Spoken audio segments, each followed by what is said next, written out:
கீதாஜி நீங்க ஆரம்பிச்சிடலாம். ஓகே. அனைவருக்கும் இனிய மாலை வணக்கம். வியாச பௌர்ணமி நாளை என்னும் பொழுது இன்று சிந்திக்கிறதுக்கு நமக்கு ஒரு பாக்கியம் கிடைத்தது. நம்ம எல்லாருக்கும் ஒரு புண்ணியம்னே சொல்லணும். நமது ஞான உலா ஆன்மீக அமுதம் 183வது நிகழ்ச்சி இன்று நடைபெற இருக்கிறது. அனுஷம் சிறப்பு நிகழ்ச்சியில் இது 16வது நிகழ்ச்சி. அனைவருக்கும் இனிய வரவேற்பும் மாலை வணக்கமும். முன்னை வினை தீர்த்து முக்திக்கு வழிகாட்டி என்னை ஆட்கொண்ட குருவுக்கு அந்தாதி தன்னை எழுத முயல் தமியேனுக்கு அருளென உன்னை சரணடைந்தேன் முதல்வனே விநாயகா சரணம். துணை அருளும் அருஞ்சோதி துயர் நீக்கும் பெருவள்ளல் மனம் முழுக்க நிறைந்த ஒளி நமது மகா பெரியவா சரணம் சரணம் சத்குரு சரணம். இன்றைய நிகழ்ச்சியை இனிமையான பிரார்த்தனை கீதத்துடன் ஆரம்பித்து வைப்பதற்கு திருமதி சாருமதி அவர்களை அன்போடு அழைக்கிறேன். வாருங்களம்மா. நமஸ்காரம்.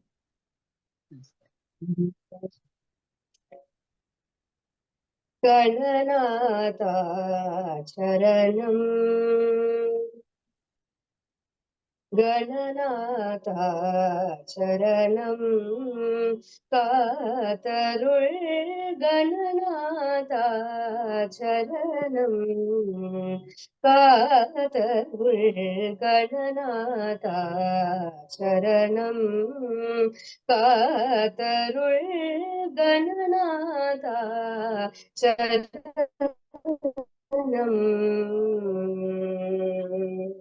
பணமர்சேஷன் தாங்கிய பார்மிதி நிலை நேரும் பணமர்சேஷன் தாங்கிய பார்மிதி நிலை நேரும் குணமானந்தன் சரித்திரம் பூர கிருபை கண்பாரும் பணமர்சேஷன் தாங்கிய பார்மிதி நிலை நேரும் குணமானந்தன் சரித்திரம் பூர கிருபை கண்பாரும் கணநாதா சரணம் காத்தருள் கணநாதா சரணம். காணும் பிரணவ மூலா தூய வேதாந்தநாதா துலங்க முனிவர்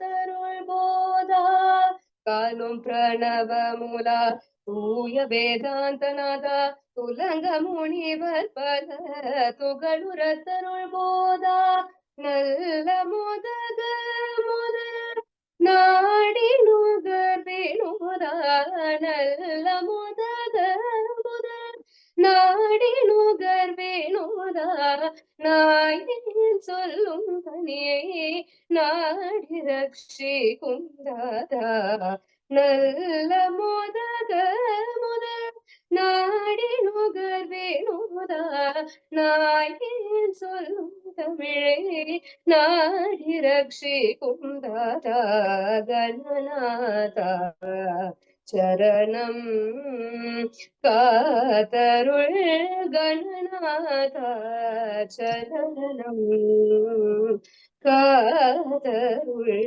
கணநாதா சரணம்.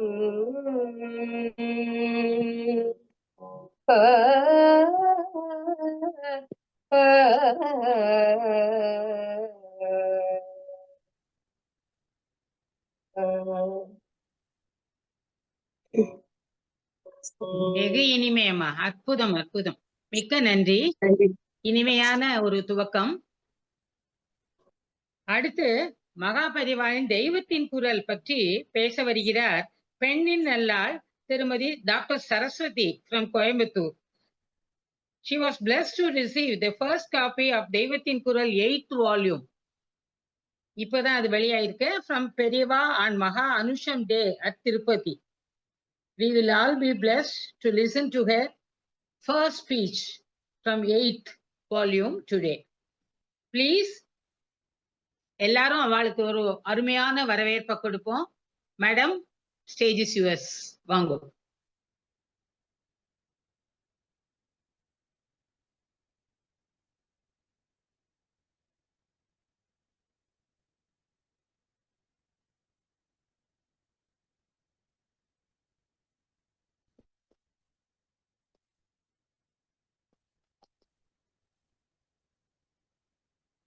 வீடியோ ஆன் பண்ணிக்கோங்க மேடம். இதுதான் 8th வால்யூம். ஆச்சாரியார் சுவாமிகள் அருளுரைன்னு சொல்லிட்டு இதுதான் 8th வால்யூம். நிறைய பேர் பார்த்திருக்க மாட்டேன்னு காமிச்சேன், அவ்வளவுதான். தப்பா இருந்தா சாரி. இதுல வந்து இன்னைக்கு வந்து பெரியவா வாழ்க்கை எனக்கு சொல்லி கொடுத்திருப்பது இதுதான் அப்படின்னு பெரியவா சொல்றான். அந்த ஒரு கான்செப்ட வந்து குரு பூர்ணிமாவும் அதுவுமா நம்ம அந்த பெரியவாளுக்கு என்ன சொல்லி கொடுத்துருக்கு வாழ்க்கை அப்படிங்கறத நம்ம பார்ப்போம். அதனால அந்த டாபிக்க எடுத்துட்டேன் நானு. ஒரு சின்ன ஒரு இன்ட்ரடக்ஷன் தான், வேற ஒன்னும் ஜாஸ்தி இல்லை. ஓம் சதாசிவ சமாரம்பாம் சங்கராச்சாரிய மத்தியமாம் அஸ்மதாச்சாரிய பரியந்தாம் வந்தே குரு பரம்பராம். எல்லோரும் இன்புற்றிருக்க வேண்டுவதே அல்லாமல் வேறொன்றும் அறியோம் பராபரமே. அதுதான் பெரியவா நம்மளுக்கு கத்து கொடுத்திருக்கிறது. அதை தெரிஞ்சுக்கோங்கிறது தான் இந்த 8th வால்யூம்லயும் பெரியவா சொல்லியிருக்கா. இன்றைய டாபிக்கும் அதுதான், வாழ்க்கை தனக்கு சொல்லி கொடுத்தது என்ன அப்படின்னு பெரியவா சொல்றதான் சொல்றோம் நம்ம இங்க. மகா பெரியவா அருளிய ஸ்லோகம் அப்படின்னு ஒரு 2 லைன். அதாவது இந்த ஸ்லோகத்தை பிரம்மஸ்ரீ முல்லைவாசல் கிருஷ்ணமூர்த்தி மாமா, அந்த கிருஷ்ணமூர்த்தி சாஸ்திரிகளுக்கு மகா பெரியவா அருள செய்தார். எப்படின்னா, எல்லாரும் நம்ம வந்து இந்த ஜென்மத்துல வந்து மோரார்லெஸ் இந்த ஜெனரேஷன்ல இருக்கிறவா 4 பேர் ஆச்சாரியால் 68, 69, 70, 71 எல்லாரையும் பார்க்கக்கூடிய பாக்கியத்தை நம்ம எல்லாரும் பெற்றிருக்கோம். அதுக்கே வந்து அனந்த கோடி நமஸ்காரம், சதகோடி நமஸ்காரம் ஆச்சாரியாளுக்கு நம்ம பண்ணணும். ஏன்னா எல்லாரும் நம்ம வந்து கண்ணால பார்க்கக்கூடிய அந்த பாக்கியம் நம்மளுக்கு கிடைச்சிருக்கு 4 பேரையும். அதுக்கு வந்து தலை வணங்கி நமஸ்காரம்.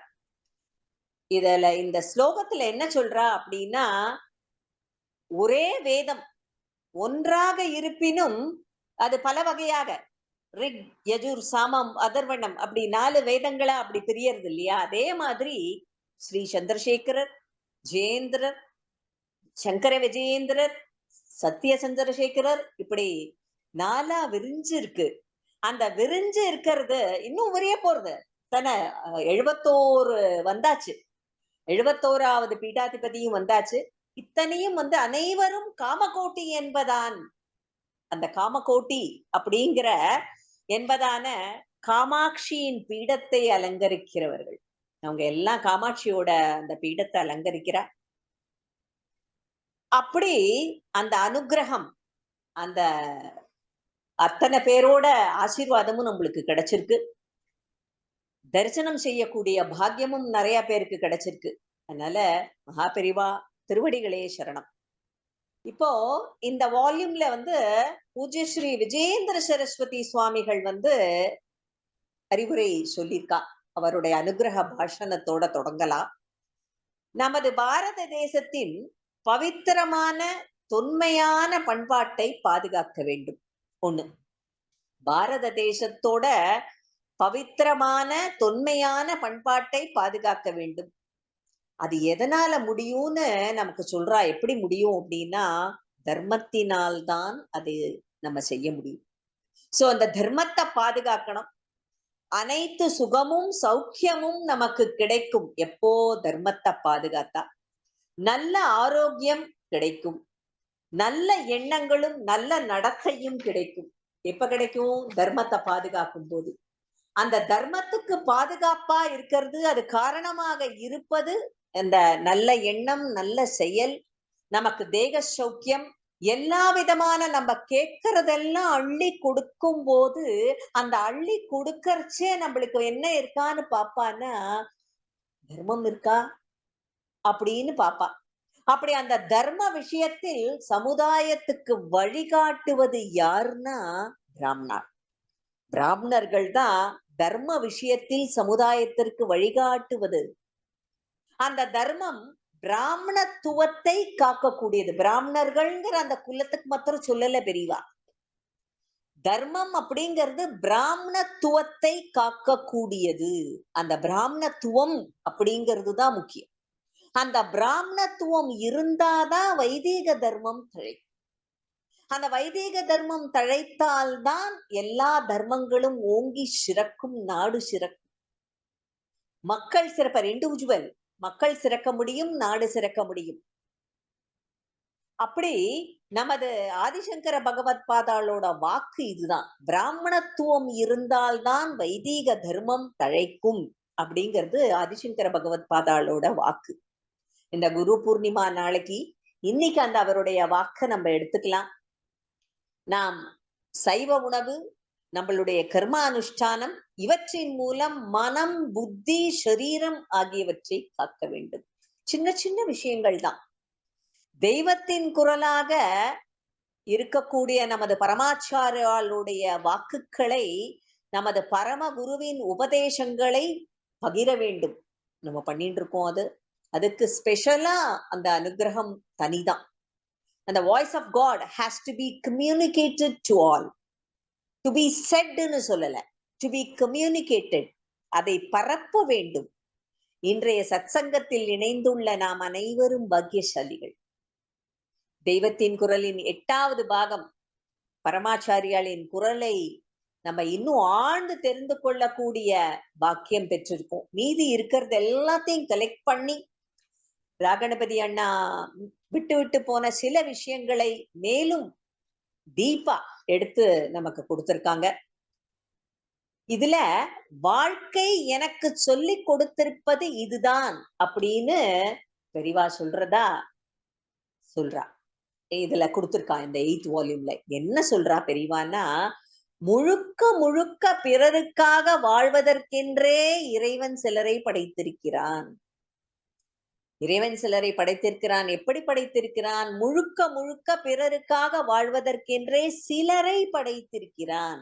அப்ப பலரும் அது போல மாற வேண்டும். இட்ஸ் a செயின் ரியாக்ஷன் அப்படிங்கிறதுக்காக தான் இந்த அருள் வாக்கு, ஆச்சாரிய சுவாமிகளுடைய அருள் உரை. அதுக்கு 2 சின்ன சின்ன எக்ஸாம்பிள்ஸ் சொல்றா பெரியவா. சின்ன குழந்தையா இருக்கும்போது தன்னுடைய 3 வயது அனுபவத்தை கூறுகிறார். என்ன அனுபவம் அப்படின்னா, சபலம், பேராசை, வெறித்தனம், கபடம், புலம்பல், இழப்பு, அழுகை முதலிய பல்வேறு விஷயங்களின் கூட்டு கலவையான நிகழ்வு. இதெல்லாத்தையும் வச்சுண்டு இந்த கூட்டுக்கலவைதான் மனுஷ வாழ்க்கை. இந்த வாழ்க்கையை நம்ம எப்படி தெளிஞ்சு கொள்ளணும்? தெளிய அருளாசை வணங்குறா பெரியவா. ஒரு எக்ஸாம்பிள் சொல்றா. இந்த எக்ஸாம்பிள்ல சின்ன வயசுல 3 வயசுல இருக்கும்போது அவ ஆத்துக்குள்ள மர நாய் ஒண்ணு உள்ளுக்குள்ள மாட்டிட்டு இருக்கு. அதை எப்படி சொல்றான்னா, அதாவது திடீர்னு ராத்திரி தூங்கிட்டு இருக்கும் போது வீட்டுக்குள்ள ஒரு ரூம்குள்ள கிச்சன் வச்சுக்கலாம். அந்த கிச்சனுக்குள்ள ஒரே சத்தம். ரொம்ப நேரமா சத்தம் போடுறது, கடகடா குடுக்குடுன்னு ஏதோ ஓடுற மாதிரியும் இது பண்ற மாதிரியும் சத்தம் கேட்கறது. என்னன்னு எல்லாரும் யோசிச்சு பாக்குற. அக்கம் பக்கம் எல்லாம் ரொம்ப நேரமா சத்தம் கேட்கவே அக்கம் பக்கம் இருக்கிறவா எல்லாருமே வந்தாச்சு, எல்லாம் பண்ணியாச்சு. எல்லாம் கதவை யார் திறக்கிறது? ஏதாவது கத்தி கித்தி வச்சுட்டு இருந்தா என்ன பண்ணுவா? திருடானா இருக்கும் அப்படின்னு சொல்லிட்டு. ஏன்னா ஓடுற சத்தம் கேட்கறது எல்லா இடங்கள்லயும். அப்ப எல்லாரும் வீட்டு லைட்டும் எரிஞ்சாச்சு. எல்லாரும் அர்த்த ராத்திரி ஆகிறது. எல்லாரும் தூக்கத்தை முடிச்சுட்டு எல்லாரையும் வாசல்ல நிக்கிறா. கதவை திறந்த உடனே உள்ளுக்குள்ள அந்த ரூமுக்கு முன்னாடி எல்லாரும் நின்று இருக்கா. கதவை திறந்து உள்ள போகிறதுக்கு எல்லாரும் பயம். கடைசியா எல்லாரும் தைரியப்படுத்திட்டு கதவை திறந்து பார்த்தானா, ஒரு மர நாய் வெல்லம் வச்சிருக்கிற அந்த ஜாடிக்குள்ள அந்த வெள்ளத்தை நக்கறதுக்காக, அதை சாப்பிடுறதுக்காக மூஞ்சியை உள்ள விட்டுருச்சு. அந்த மூஞ்சிய உள்ள விட்ட அந்த மர நாய், அந்த உடும்பு மாதிரி இருக்கும், அந்த மர நாயால தலைய வெளியில திருப்பி எடுக்க முடியல. இத எடுக்க முடியாம அது முகத்துக்குள்ள அந்த முகமானது அந்த ஜாடிக்குள்ள போனதுனால இங்க அங்க சுத்தி அந்த இதோட அந்த டப்பா இடிச்சு இடிச்சு குடத்துல இருந்து தலையை எடுக்க முடியாம ராத்திரி முழுக்க அந்த ஓட்டம் ஓடி இருக்கு. அங்கேயும் இங்கேயும் ஓடி இந்த போராட்டத்துல சத்தம் அக்கம் பக்கம் இருக்கிறவா எல்லாரும் வந்து நின்னு திருட வந்ததா நினைச்சுன்னு உள்ள பார்த்த போது பார்த்தானா, வெள்ளத்துக்கு ஆசைப்பட்டதால் ஆசையே துன்பத்திற்கு காரணம்னு புத்த பெருமான் சொன்ன மாதிரி, அந்த ஆசைப்பட்டதால் வந்த வினை என்னன்னா, முகமே உயிர் போற நிலைமை இங்க அங்க இடிச்சு அந்த அந்த நாய்க்கு வந்து உயிர் போற நிலைமை. கடைசியா அத ஏன்னா இப்ப வந்து கடிக்கிறதுக்கு முடியாது அப்படிங்கிறதுனால அத பிடிச்சு கட்டி, அத வெளியில எடுத்து அந்த முகத்த வெளியில எடுத்து அந்த டப்பால இருந்து எடுத்து, அத வந்து அதுக்கப்புறம் அத வெளியில கொண்டு விட்டா. அப்ப அந்த ஆசையே துன்பத்திற்கு காரணம் அப்படிங்கிறது எவ்வளவு பெரிய உண்மை. அந்த பேராசையினால விளைந்த விளைவு உயிரே போறா மாதிரி. அப்போ இந்த உலகில் பெரியவா அதுல இருந்து சொல்றா, 70, 75 வயசுல இத சொல்றா பெரியவா. இந்த incidents he was not able to forget. அந்த பேராசைங்கிறது எத்தனை பாடுபடுத்திருக்கு அப்படிங்கறத இத ஞாபகம் வச்சுட்டு சொல்றா. பல தடவைகள் இந்த இன்சிடென்ட்ஸ் வந்து மனசுக்கு ஞாபகம் வந்திருக்கு அப்படிங்கிறா பெரியவா. இந்த உலகில் உள்ள அனைவரும் சுயநல நோக்கம் நிரம்பியவர்களாகவே இருக்கிறார்கள் அப்படின்னு ஒரு இதுக்கு அப்ப வந்திருக்கா பெரியவா. இந்த உலகில் உள்ள அனைவரும் சுயநல நோக்கம் நிரம்பியவர்களாகவே இருக்கிறார்கள் என்றுதான் நினைக்க தோன்றுகிறது அப்படின்னு அப்போதைக்கு சொல்றான்.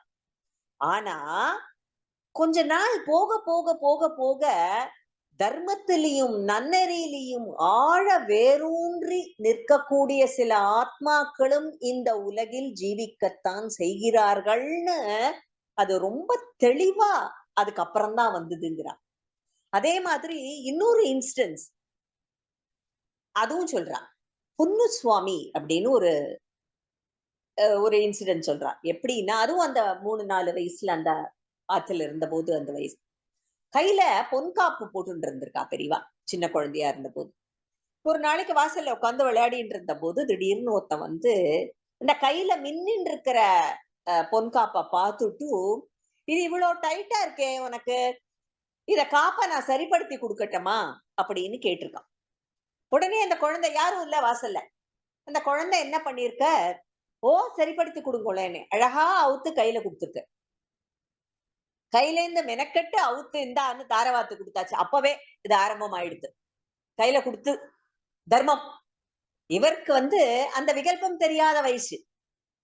அப்புறமும் வந்து 70 வயசுலயும் 90 வயசுலயும் 100 வயசுலயும் 86 வயசு 87 ஆண்டுகள் இப்படியே கொடுத்து தான் தர்மம் பண்ணிருக்கா பெரியவா. அது வேற விஷயம். ஆனா அப்ப வந்து கொடுக்க ஆரம்பிச்சாச்சு. கொடுத்த உடனே உங்க பேர் என்ன அப்படின்னு கேட்டதுக்கு அவர் பொன்னுசாமின்னு சொல்லியிருக்கான் அந்த ஆள் திருடு. அதுக்கப்புறம் மறைஞ்சு போயாச்சு.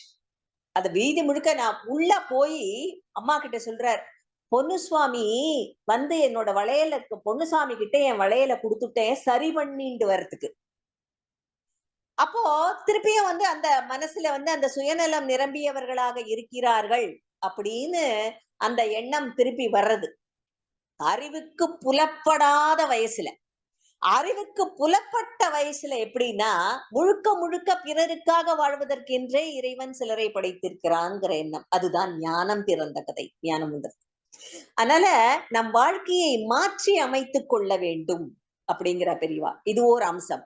எப்படி மாற்றி அமைத்துக் கொள்ள வேண்டும் அப்படின்னா, எல்லாருமே சுயநலவாதிகள் அப்படின்னு ஒரு தீர்மானத்துக்கு வராம தர்மத்தில் சிறந்தவர்களை பார்த்து அதை பற்றி தெரிந்து கொண்டு நல்ல புஸ்தகங்களை படித்து நல்ல சத்சங்கங்களை கேட்டு தெளிவுபடுத்தி நம்ம வந்து முழுக்க முழுக்க பிறருக்காக வாழ்வதற்கென்றே இறைவன் சிலரை படைத்திருக்கிறான்னு நம்ம அசியூம் பண்ணி நம்மள மாத்திக்கலாம்.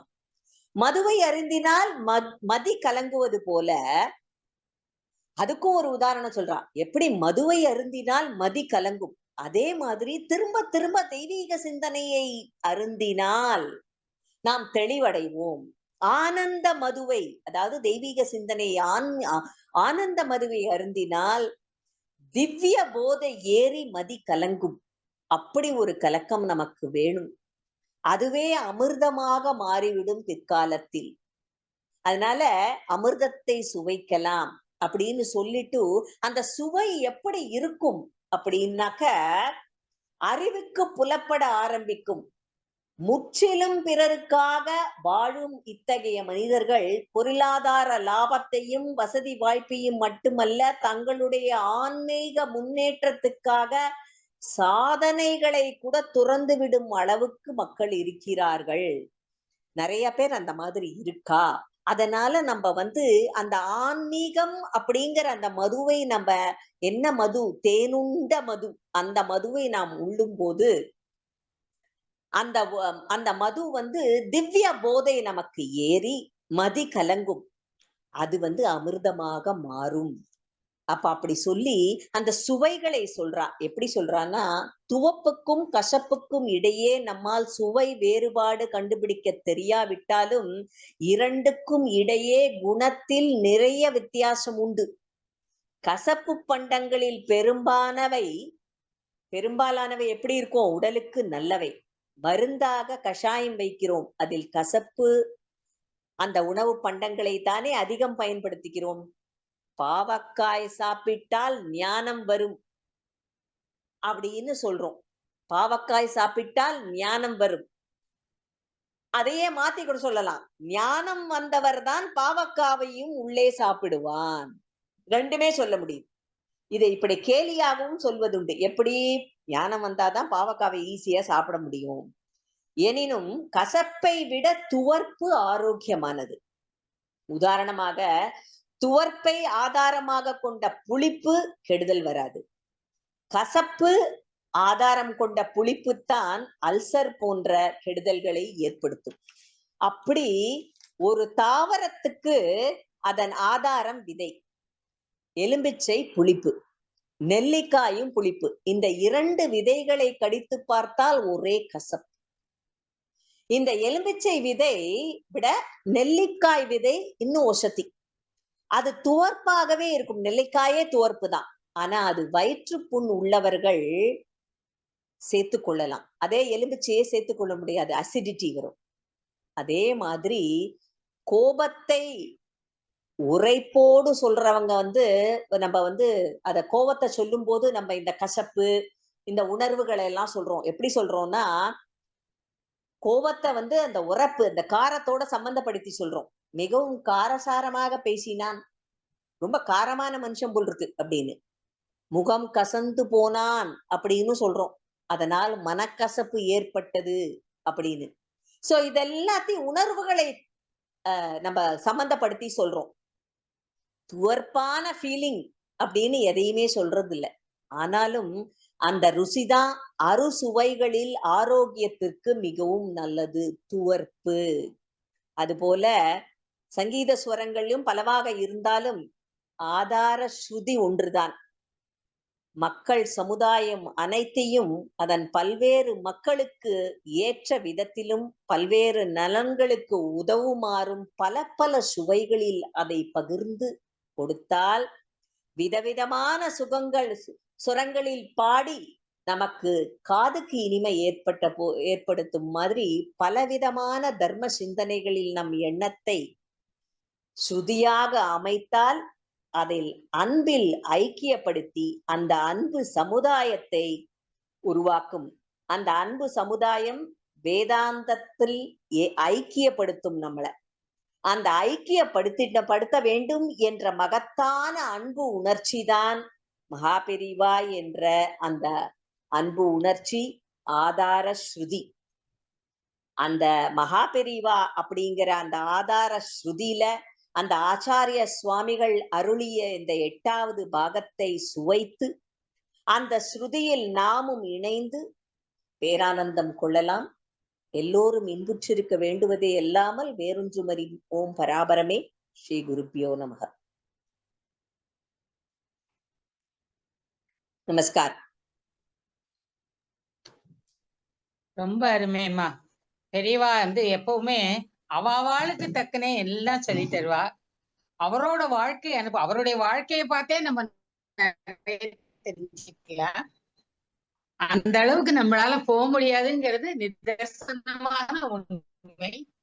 நீங்க பெரியவாளோட தான குணத்தை பத்தி சொன்னேன். அப்போ நான் சமீபத்துல உதட்டுல எல்லாம் வெடிப்பா வந்துட்டான். உடனே ஒரு மடத்துக்கு எப்போது வர பாட்டி ஒரு நாளைக்கு என்ன பண்ணானா, பெரியவா கடையில வாங்கின வெண்ணெய்னா யூஸ் பண்ண மாட்டா. அவர் தான் ஆச்சாரத்துக்கு பேர் போனவராச்சே. கடையில வாங்கின வெண்ணெய யூஸ் பண்ண மாட்டா பெரியவான்னுட்டு 5 சேர் பால் வாங்கி தானே ஆத்துல காய்ச்சி வெண்ணெய் எடுத்து ஒரு பெரிய உருண்டையா கொண்டு போனாலாம் பாட்டி. அப்போ அங்க போய் அந்த பாரிட்சதாட சொன்னாலாம், இதை எங்கேயும் வச்சுடாதுங்கூடா, கரெக்டா பெரியவாளுக்கு உதட்டுலயும் தடவிக்க சொல்லுங்கோ, உள்ளேயும் கொஞ்சம் கொடுத்தாலும் நல்லது, இத கொஞ்சம் பாருங்கோ அப்படின்னு அந்த மடத்துல இருக்கிற அம்பிகள்கிட்ட யார்ட்டையோ சொன்னாலாம். அது சொன்ன உடனே இங்க வச்சுடு ஒண்ணு பெரியவா இப்படி இப்படி கைய காமிச்சாலாம் அந்த கூடையில கிட்டக்க. உடனே கொஞ்ச நேரத்துல ஒரு குழந்தை அங்க இருந்து வந்துதான். வெண்ணெய பார்த்த உடனே கிருஷ்ண அம்சம். குழந்தை எனக்கு வெண்ணெய் எனக்கு வேணும் எனக்கு வேணும்னு சொல்லிட்டான் குழந்தை. அம்மாவோ பாட்டியோ யாரோ கூட்டின்னு வந்திருக்கிறவா சத்தம் போடக்கூடாதுன்னு அந்த குழந்தைய அடக்கியிருக்கா. பரபிரமும் அவருக்கு தெரியாம இருக்குமா, அந்த கூட்டத்துல அந்த குழந்தைய கூப்பிட்டு கிண்ணத்தோட அப்படியே தீ கொடுத்துட்டாராம். உடனே இந்த பாட்டிக்கு ரொம்ப வருத்தமாயிடுதான், தாம் எனக்கிட்டு இப்படி பண்ணின்னு வந்தோம் அப்படி கொடுத்துட்டாளேன்னு. அப்போ அந்த குழந்தை அந்த வெண்ணெய என்ஜாய் பண்ணி ஒரு உருண்டை கொடுத்துருக்கலாம், அப்படியும் கொடுத்துட்டா பெரியவா அப்படின்னாலாம். உடனே அதுக்கு இவ சொன்னாலாம், பாரிட்சதார்ட்ட பெரியவா சொன்னாலாம், அந்த குழந்தை இதை என்ஜாய் பண்ணிட்டுன்னா அதுக்கும் அதனோட திருப்தியில என்னோட இந்த காயம் சரியா போயிடும், இந்த உதட்டு வெடிப்பு சரியா போயிடும்னு சொன்னாலாம். இப்ப எவ்வளவு ஒரு பரோபகாரம். அதோட இல்ல, பரபிரம்மம் தான் அவர். அப்ப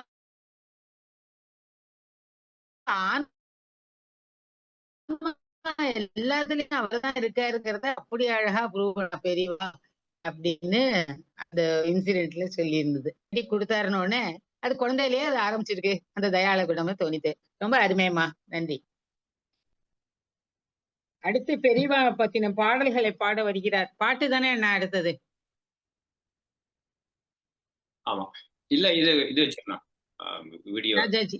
ராஜாஜி. ஓகே, சரி. நமது ஞான உலா நிகழ்ச்சி, அனுஷம் நிகழ்ச்சியின் அடுத்த பகுதியாக திரு ராஜாஜி அவர்கள், கிராண்ட்சன் ஆஃப் குலபதி பாலகிருஷ்ண ஜோஷி, அவர் தன்னுடைய டிவைன் எக்ஸ்பீரியன்சஸை ஷேர் பண்ற வீடியோ இப்ப பிளே பண்ணுவா. அவருக்கு மகா பெரிவாளோட பரம அருளை பெற்றவர். அவருடைய இம்மென்ஸ் கருணை, அதாவது ஒரு அளவிட முடியாத அந்த கருணைக்கு பாத்திரமான அந்த மகா பாக்யவான். சொல்லுங்க ராஜாஜி. உங்களை நான் இதே மாதிரி ஒரு சந்தர்ப்பத்துல இதே மாதிரி ஒரு காரணத்துக்காக பார்க்க போறேன்னு நினைச்சு கூட பார்க்கல. சங்கர் நேத்ராலயால டாக்டர் பத்ரீஸ் ஃப்ரெண்டா அவங்கள பார்த்து தான் தெரியும். தாத்தா தான் எங்களுக்கு ஃபேமிலிக்கே ஒரு அஸ்திவாரம், மூலாதாரம் மாதிரி ஒரு அசெட். குலபதி பாலகிருஷ்ண ஜோஷின்னு தாய் வெளிப்பாட்டுறேன். His grandson to his eldest daughter அனுசூயான்னு பேரு. அம்மா பேர் அனுசூயா, அப்பா பேர் டிஎஸ் ராமநாத பட்டுன்னு. அவருடைய அப்பா சுப்ராய பட்டுன்னு இருந்தார். அவர் தஞ்சாவூர்ல பிறந்து வளர்ந்து எல்லாம் பண்ணி சிவகங்கையிலேருந்து தினம் காமாட்சி அம்மன் கோயிலுக்கு தீர்த்த கைங்கரியம் பண்றது, கோயில் சுத்தம் பண்றது எல்லாம் பண்ணி மெட்ராஸ் செட்டில் ஆன பிறகு எல்லா இதுக்கும் யாராவது வீட்டில் சித்தி அடைஞ்சிட்டா அதை தகனம் பண்ற வரைக்கும் கூட இருந்து ஹரிச்சந்திரனே பேர் வாங்கினவர். அந்த தர்மம் தான் இன்னைக்கு எங்கெல்லாம் இன்ன வரைக்கும் காப்பாத்துறதுன்னா அந்த ஒரு தர்மம் தான். ஏன்னா அனாயாசேன மரணம் வினாதைனியன ஜீவனம் தானே சொல்லியிருக்கு. அநாத பிரேத சம்ஸ்காரம் அஸ்வமேத புண்ணியம் லப்யத்தைன்னு கூட சொல்லியிருக்கு. அந்த மாதிரி நிறைய படங்களை அவர் தகனம் பண்ணியிருக்கார். அந்த ஒரு பாக்கியம். இந்த சந்தர்ப்பத்தில் தஞ்சாவூர்னு வந்துட்ட பிறகு ஒன்று சொல்லணும். பெரியவா பங்காரு காமாட்சி கோயில் கும்பாபிஷேகத்துக்கு தஞ்சாவூர் வந்திருந்தப்போ தாத்தா அந்த கோயிலில் நிறைய கைங்கரியம் பண்ணதால, அப்பாவோட அப்பா சுப்ராய பட்டு, ஆமா, அவரு அங்க அப்பாவும் அவருடைய அப்பாவும் 2 பேரும், அப்பாவும் தாத்தாவும் 2 பேரும் அங்க போய் நின்று இருந்திருக்கா. அங்க எல்லாம் பெரிய மிராசுதார் ஜாம்பவான்களாம் நின்று இருந்தப்போ ஓரமா இவ ஒதுங்கி நின்று இருக்கா. பெரியவாக்கு கைங்கரியம் பண்றதுங்கிறது பெரியவா மனசுல எப்பவும் அது தெரிஞ்சிடும். இங்க தலையில படத்துல ஒரு பூ வச்சா பெரியவா அங்க இடத்துல சொல்லுவா, நீ தான் ஏன் என்ன அலைஞ்சிட்டு இவ்வளவு தூரம் வர, நீ தான் தினம் என் படத்துக்கு ஒரு பூ வைக்கிறியே, அது முதற்கொண்டு பெரியவாக்கு அங்க தெரியும். அப்ப பெரியவா இவாளை கூப்பிட்டுக்கிட்டு அங்க இருக்கிறவெல்லாம் கூப்பிட்டு இவாள்லாம் லக்ஷ்மி புத்ரால்னு எங்கள் கம்யூனிட்டி, நாங்கள் குஜராத்தி கேடாவால் கம்யூனிட்டின்னு பேர், மாத்ருபாஷை குஜராத்தி, படித்தது எல்லாம் வந்து தமிழில் படிச்சிருக்கோம். தாத்தா படித்தது பூரா தெலுங்கில் படித்தார். இங்கிலீஷில் அவ்வளோ பாண்டித்யம். குலபதி பாலகிருஷ்ண ஜோஷிங்கிறவர் என்னோட தாய் வழி தாத்தா. அதுதான் இவா தான் எங்களுக்கு குடும்பத்தினுடைய. அது 300-400 வருஷத்துக்கு முன்னாடி திருநெல்வேலி வந்து அங்கேருந்து இங்கே மெட்ராஸ் வந்துட்டதா சொல்கிறான். எங்கள் மூதாதையர்கள்லாம் நிறைய பெரிவா கைங்கரியம் பண்ணியிருக்கா மடத்துக்கு. அதில் முதல்ல சொல்லணும்னாக்கா, நான் வந்து 1958 இருக்கும், கிட்டத்தட்ட 6 வயசு. அப்போது பெரியவா வந்து எங்கள் தாய் மாமன் இப்போ இருக்கார், சிவசங்கர மேத்தான், மேயரா மெட்ராஸில் இருந்தவர் காங்கிரஸில். அவர் வீட்டில் வந்து பெரியவா முகாமிட்டு இருந்தா. 26 நாள் இருந்தா பெரியவா அந்த வீட்டில். அதை வந்து அவர் தாத்தா எழுதுறச்ச 26 மெமரபிள் டேஸ்ன்னு சொல்லுவார். 26 நாள் அந்த ஏகாம்பரேஸ்வரர் கோயில்னு தர்மமிதி சென்னையில் தளம்போங்கு கந்தவேலேன்னு கந்தக்கோட்டம் இருக்கே, அதுக்கு பக்கத்துல ஏகாம்பரேஸ்வரர் கோயில்னு இருக்கு. அக்ரஹாரத்திலேயே நான் சாட்சாத் அங்கேயே நான் தங்கியிருந்தது. எங்க தாய் மாமன், அம்மாவோட மாமா சிவசங்கர மேத்தான் இருந்தார் மெட்ராஸ்ல மேயரா. அவர் வீட்டுல வீடு ஒழிச்சு கொடுத்து 3 கட்டு வீடு அங்க இருந்தா. அங்கேதான் முதல் தரிசனம். இந்த தரிசனத்தில் எல்லாருக்கும் முதல் தரிசனம் கிடைக்கும், எல்லாம் இருக்கும், இல்லைன்னு சொல்லலை. எனக்கு ஒரு அபரிமிதமான ஒரு பாக்கியம் என்னன்னா, மாதா பிதா குரு தெய்வங்கள் எல்லாம் இங்கே எனக்கு நீதான்னு முருகன் மேலே ஒரு பாட்டு கூட இருக்குது. நான் முதல்ல தரிசனம் பண்ணுறப்போ பெரியவா அந்த கட்டில் உட்காந்துருக்க, இன்றைக்கும் அந்த இடத்த காட்ட முடியும். தாத்தா பக்கத்தில் நின்றுட்டு இருந்தா, நான் எங்கள் அப்பா அம்மா நின்று 3 பேரும் போய் தரிசனம் பண்ணோம். அப்போது அந்த விசேஷ பாக்கியம் என்னன்னா, அந்த இடத்துல எனக்கு மாதா பிதா குரு என்னுடைய தாத்தா குலபதி பாலகிருஷ்ண ஜோஷியே தான் வாத்தியார், ஸ்கூலில் இந்துத்திலாய ஸ்கூல் ஹெட் மாஸ்டராக இருந்தார். பெரியவா தெய்வம், குலதெய்வம். எங்களுக்கு வேற அந்நிய தெய்வம் தெரியாது, எல்லாமே பெரியவா தான், மூச்சு எல்லாமே பெரியவா தான். ஸோ அந்த பாக்கியம் எனக்கு கிடைச்சிது. அப்போது பெரியவா என்ன பண்ணால், ஸ்லோகம் சொல்லுங்க அப்படின்னு சொன்னா போல இருக்கு. இந்த சின்ன குழந்தையா இருந்து ஞாபகம் இருக்கு ஸ்லோகம் சொன்னது, அது எப்படி வந்ததுன்னு தெரியல. நானும் என் அண்ணாவுமா சேர்ந்து வந்தே சம்புமாபதிம் சுரகுரும் வந்தே ஜெகத் காரணம் வந்தே பன்னகபூஷணம் மிருகதரம் வந்தே பசூனாம் பதிம் வந்தே சூரிய சசாங்க வன்னிநயனம் வந்தே முகுந்த பிரியம் வந்தே பக்தஜனாஞ்சயம் சவரதம் வந்தே சிவம் சங்கரம் அப்படின்ற ஸ்லோகத்தை நாங்கள் சொன்னோம். அம்மா அப்பா சொன்னா, தாத்தா சொன்னா, பெரியவாவும் கூட சொன்னா. அந்த ஒரு பாக்கியம் எனக்கு 58 கிடைச்சிது. அப்போது பெரியவா அந்த வீட்டில் இருக்கிறச்ச தாத்தா 26 நாளும் காலையில் 4 மணிக்கு எழுந்து போய் ராத்திரி 12 மணிக்கு அந்த பெரிய கதவு மூடுற வரைக்கும் இருந்து பெரியவா கைங்கரியம் பண்ணியிருக்கா. அந்த காலத்தில் வந்து ரொம்ப கஷ்டம் பணத்துக்கு. ஒரு நாளைக்கு 1001 rupees வைப்பாள் அந்த காலத்திலேயே தாத்தா. அங்கே எவ்வளோ மிரக்கல்ஸ் பண்ணியிருக்கா பெரியவான்னு தாத்தா சொல்லி கேட்டிருக்கேன். எனக்கு அந்த பீரியட்ல தான் உபநயனமும் நடந்தது. அந்த 26 நாளில் அன்னைக்கு ராத்திரி ஊர்வலம் குதிரை மேலே நானும் எங்கள் அண்ணாவும் ஊர்வலம் வந்தப்போ எங்கள் ஊர்வலம் போடுவோம், இது பண்ணி சிங்காரிச்சு குதிரை மேலே உட்காந்து, நான் சின்ன கழுது பயந்துட்டு சின்ன கழுது மேலே ஒரு குதிரை கழுத மாதிரி ஒரு குதிரையில் உட்காந்து போனேன். அப்போ பெரியவா ஜன்னல்ல எங்க மாமா வீட்டிலேருந்து பார்த்ததா அப்பா இன்னைக்கும் சொல்லுவா. அப்பா இருக்கிற பரியந்தம் அந்த காட்சியை பார்த்தா அவ அனுகிரகத்துல தான் உபநயனமே நடந்தது. அந்த உபநயனம் நடந்து முடிஞ்ச பிறகு அந்த வீட்டில் வந்து அந்த சிவசங்கர மேத்தான் மாமா சொன்னேன், அவளுக்கு ஒரு அக்கா இருந்தா தனலட்சுமின்னு. அவளுக்கு ரொம்ப நாளாக குழந்தை கிடையாது. லேட்டாக குழந்தை பிறந்தது. பிறந்தும் கொஞ்சம் பேசலை அந்த குழந்தை. ராஜ்குமார்னு பேர் அந்த பையனுக்கு. அப்போது பெரியவாட்ட போய் விஞ்ஞாபனம் பண்ணியிருக்கா, பேச மாட்டேங்கிறானேன்னு. மூக்க பஞ்சதசின்னு ஏதோ ஒரு ஸ்லோகம் இருக்கு, அது பண்டிதர்களெல்லாம் வச்சு நீ பாராயணம் பண்ணு, அவ சன்மானம் கொடு, குழந்தை பேசுவான்னு சொன்னா. அவள் தடபுடலா அதை ஏற்பாடு பண்ணி அந்த மூக்க பஞ்சதசியை பாராயணம் பண்ண சொல்லி இன்னைக்கு அந்த பையன் பேசிட்டு நல்லா தான் இருக்கான். அதே வீட்டில் வசந்தான்னு ஒரு பொண்ணு, சின்ன பொண்ணு, தெலுங்கான்னு நினைக்கிறேன். அவ அந்த பொண்ணுக்கு யாருமே இல்லை போல இருக்கு, அனாதை அந்த பொண்ணு. வந்து பெரியவாட்ட கதறி எழுதிருக்கா, எனக்கு யாருமே இல்லை அசீலம் அப்படின்னு. இன்னைக்கு சாயங்காலத்துக்குள்ளே உனக்கு வந்து ஒரு புகலிடம் கிடைக்கும் அப்படின்னு சொன்னால், அது என்ன ஆச்சுன்னா ரமணய ஸ்ட்ரீட்னு அங்கே பக்கத்தில் இருக்குது, அங்கே தான் நாங்கள் குடியிருந்தோம். அதே வீட்டில் நரசிம்மன்னு தாராப்பூரில் ஒர்க் பண்ணியிருந்தவர் அந்த குழந்தைய அன்றைக்கே எடுத்து வளர்த்து நாங்கள் பார்த்துருக்கோம். அந்த ஐகிரி நிதிக்கெலாம் சொல்லி அந்த குழந்தை கல்யாணம் இப்போ எங்கே இருக்கான்னு தெரியாது, க்ஷேமா இருப்பா. அது பெரியவா அனுபவம் பண்ண அந்த வீட்டில். அங்கே ஒரு நாள் தாத்தா சொல்லும்போது நிறைய இது பண்ணுவாள். ஒரு நாள் பெரியவா கோவம் வந்ததுன்னா தாத்தா, இது சொல்லலாமா தெரியல, பட்டு அந்த முத்தத்தில் நின்று இருந்தப்போ யாரோ ஏதோ பெசகு பண்ணிட்டு இருக்கா போல இருக்கு. பெரியவா கோவம் வந்துடுத்தான். ஜாவ் வெல்லு சலோ கோ போ அப்படின்னு 16 பாஷையில் கத்தினாராம். அப்படியா? தாத்தா நடுங்கிட்டு அப்படியே நின்று இருக்காரு. என்ன திரும்பி என்ன பண்ணுவாரோ அப்படின்ட்டு. உடனே ஜோஷி நீக்கு உனக்கு இந்த மாதிரி கோவம் வருமா அப்படின்னு கேட்டு அடுத்த க்ஷணம் ஒரு குழந்தை மாதிரி மாறிட்டா பெரியவான்னு சொல்லி தாத்தா சந்தோஷப்படுவா. அவர் கொல்லமாலா இன்பம் வெள்ளம் பெரியவா, கொல்ல குறைவிலன் பெரியவா. அந்த இது எனக்கு உபநயனம் நடந்து எல்லாம் ஆன பிறகு 57 58 வானகரம் வழியா பெரியவா வந்து காரம்பாக்கம்னு ஒரு ஊர் இருக்கு. போரூருக்கும் குன்னத்தூர் ஜங்ஷன்ல காரம்பாக்கம்னு அங்கே பிராமண தெருன்னு ஒன்று இருக்கு. அங்கே எங்களுக்கு ஒரு வீடு இருந்தது. அந்த வீட்டுக்கு பக்கத்தில் ராமகிருஷ்ண பந்துலுன்னு ஒருத்தர் பைலட்டாக இருந்தார். அவரே நேராக என்னிட சொல்லி நான் கேட்டிருக்கேன். அப்போ நான் 6 வயசு. அப்போ எங்கள் வீட்டுக்கு பக்கத்தில் இருந்த வீட்டுக்கு பெரியவா தகவல் சொல்லி அனுப்புகிறா, வானகரத்துலேருந்து உங்கள் வீட்டுக்கு நான் வரேன் அப்படின்னு சொல்லி அனுப்பிச்சிருக்கா. அவர் கையில் காசு கிடையாது, ஒன்றும் கிடையாது. என்ன பண்ணுறதுன்னே தெரியல. வீட்டில் வந்து ஒய்ஃப்ட்ட சொல்லி இந்த மாதிரி பெரியவா வரேன்னு உத்தரவாயிருக்கு, நம்மள்கிட்ட காசு இல்லையே என்ன பண்ணுறது அப்படின்னு சொல்லி சஞ்சலப்பட்டு இருக்கும்போது யாரோ ஒரு பையன் வந்து கதவை தட்டியிருக்கான். தட்டி அவர் மில்லெல்லாம் வச்சுருந்தார், ரைஸ் மில்லாம் வச்சுருந்தார். எப்போ ரொம்ப வருஷத்துக்கு முன்னாடி யார்கிட்டயோ கொடுத்த பணம் 1000 ரூபாய் ரைஸ்க்கு கொடுக்கலன்னு சொல்லிட்டு எடுத்துகிட்டு வந்து 1000 ரூபாய் கையில் கொடுத்துட்டான்.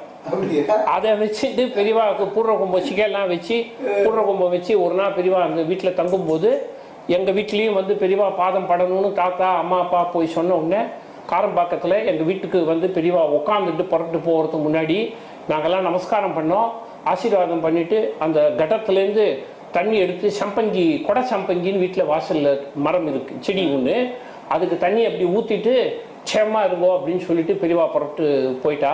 அது இன்றைக்கும் மறக்கவே முடியாது. அந்த இடம் கூட நம்மளால் இன்றைக்கும் அதை காமிக்க முடியும். அப்படி பெரியவா அந்த வீட்டில் அனுகிரகம் பண்ணால். அதுக்கப்புறம் வந்து வானகரத்தில் பெரியவா கேம்ப் இருந்தப்போ நாங்கள் தினம் லீவில் வரப்பில் நடந்து போவோம் தினம். அப்போது அந்த ராமநவமி அந்த ஈவ் அப்போ பெரியவா வந்து டைம் பீஸ் ஒன்று வச்சுட்டு அப்பெல்லாம் நீங்க வந்து ஸ்கூல்ல படிச்சிருந்தோம். சரி. இந்துத்துலாய் ஸ்கூல்ல தான் படிச்சுட்டு இருந்தோம். சரி. அங்கே அந்த டைம் பீஸை வச்சுட்டு 15 நிமிஷம் பெரியவாவும் கூட உட்காந்து ராமநாமம் சொல்லுவோம். நாங்கெல்லாம் ராமநாமம் சொல்லுவோம். அங்கே வீட்டில் எதிரெல்லாம் வந்து மகிழம்பூ கொடை சம்பங்கின்னு இருக்கும். இதெல்லாம் கோத்து எடுத்துகிட்டு போய் பெரியவா கொடுப்போம். அதை அங்கீகாரம் பண்ணிக்குவா பெரியவா. அப்படி எத்தனையோ நாள் அந்த தரிசன பாக்கியம் வானகரத்தில் கிடச்சிருக்கு. அதுக்கப்புறம் எனக்கு அடுத்தது வந்து உத்தியோகத்துக்கு என்னென்னா பிகாம் படிச்சுட்டு கொஞ்சம் ஒரு பேப்பர் ஆல்மோஸ்ட் ஒன்றுமே இல்லை. போய் பெரியவாட்ட எப்படி கேட்கறதுன்னு சங்கோச்சமாக இருந்தது. ஆனாலும் உள்ளுக்குள்ளே ஒரு பயமாக இருந்தது. மனசில் ஒரு தைரியத்தை வளவடிச்சுட்டு நேராக தேனம்பாக்கத்துக்கு போனேன்.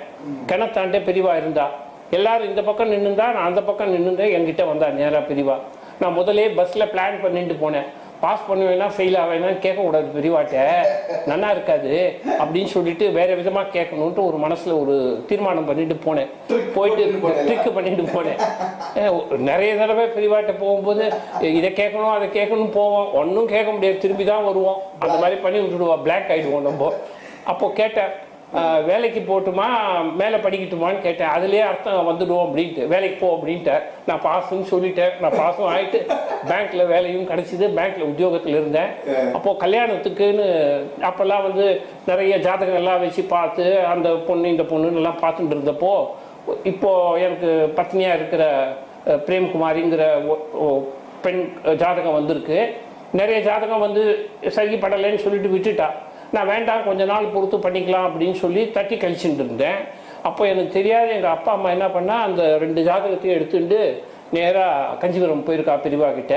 அங்கே வேற யாரோ ஒருத்தருடைய பெற ஹாரோஸ்கோப் வச்சுருக்கா.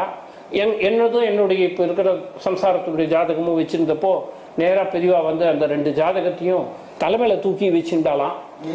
எங்கள் அப்பா அம்மா வந்து கண் கலங்க சொன்னால் நான் அந்த கல்யாணத்துக்கு வேற ஒன்றுமே கண்டிஷன் போடாத ஒத்துட்டேன். கல்யாணமும் நல்லபடியாக நடந்தது. ஒரு பையன் பிறந்தான், சந்திரசேகர்னு. பெரியவா நாமத்தை தவிர்த்து வேறு என்ன வைக்க முடியும்? சந்திரசேகர்னு நாமகரணம் பண்ணினோம்.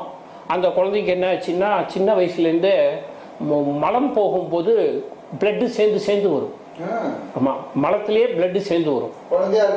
ஆமாம், சின்ன குழந்தையா இருக்கும்போதே வந்துட்டே இருந்தது. ரொம்ப நாளாக வரும். நாங்கள் அந்த குழந்தைய வந்து பயமுறுத்தக்கூடாதுன்னு சொல்லிட்டு தக்காளி தாண்டா வருது நீ சாப்பிட்டது அப்படின்னு சொல்லி இது பண்ணிட்டு பார்க்காத வைத்தியம் கிடையாது. பாலகோபால ராஜு, சந்தான கிருஷ்ணன், அந்த மாதிரி பெரிய பெரிய சைல்டு ஸ்பெஷலிஸ்ட் எல்லாரையும் பார்த்தோம்.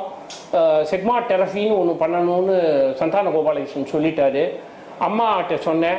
அம்மாவும் சொன்னா நான் இருக்கிற வரைக்கும் நீ அந்த குழந்தை கை கட்டி வைக்கக்கூடாது அப்படின்னு சொல்லிட்டா அம்மா. அப்போ இதுக்கு எப்படி இது தீர்வு எப்படி காண்றது அப்படின்னு சொல்லி நான் பெரியவாட்ட நிறைய தரம் சொல்லியிருக்கேன். நான் பெரியவா நிறைய தரம் கேட்டிருக்கா. மலத்துல போதா கலந்து போதா எல்லாம் கேட்பா பெரியவா. ஆமா.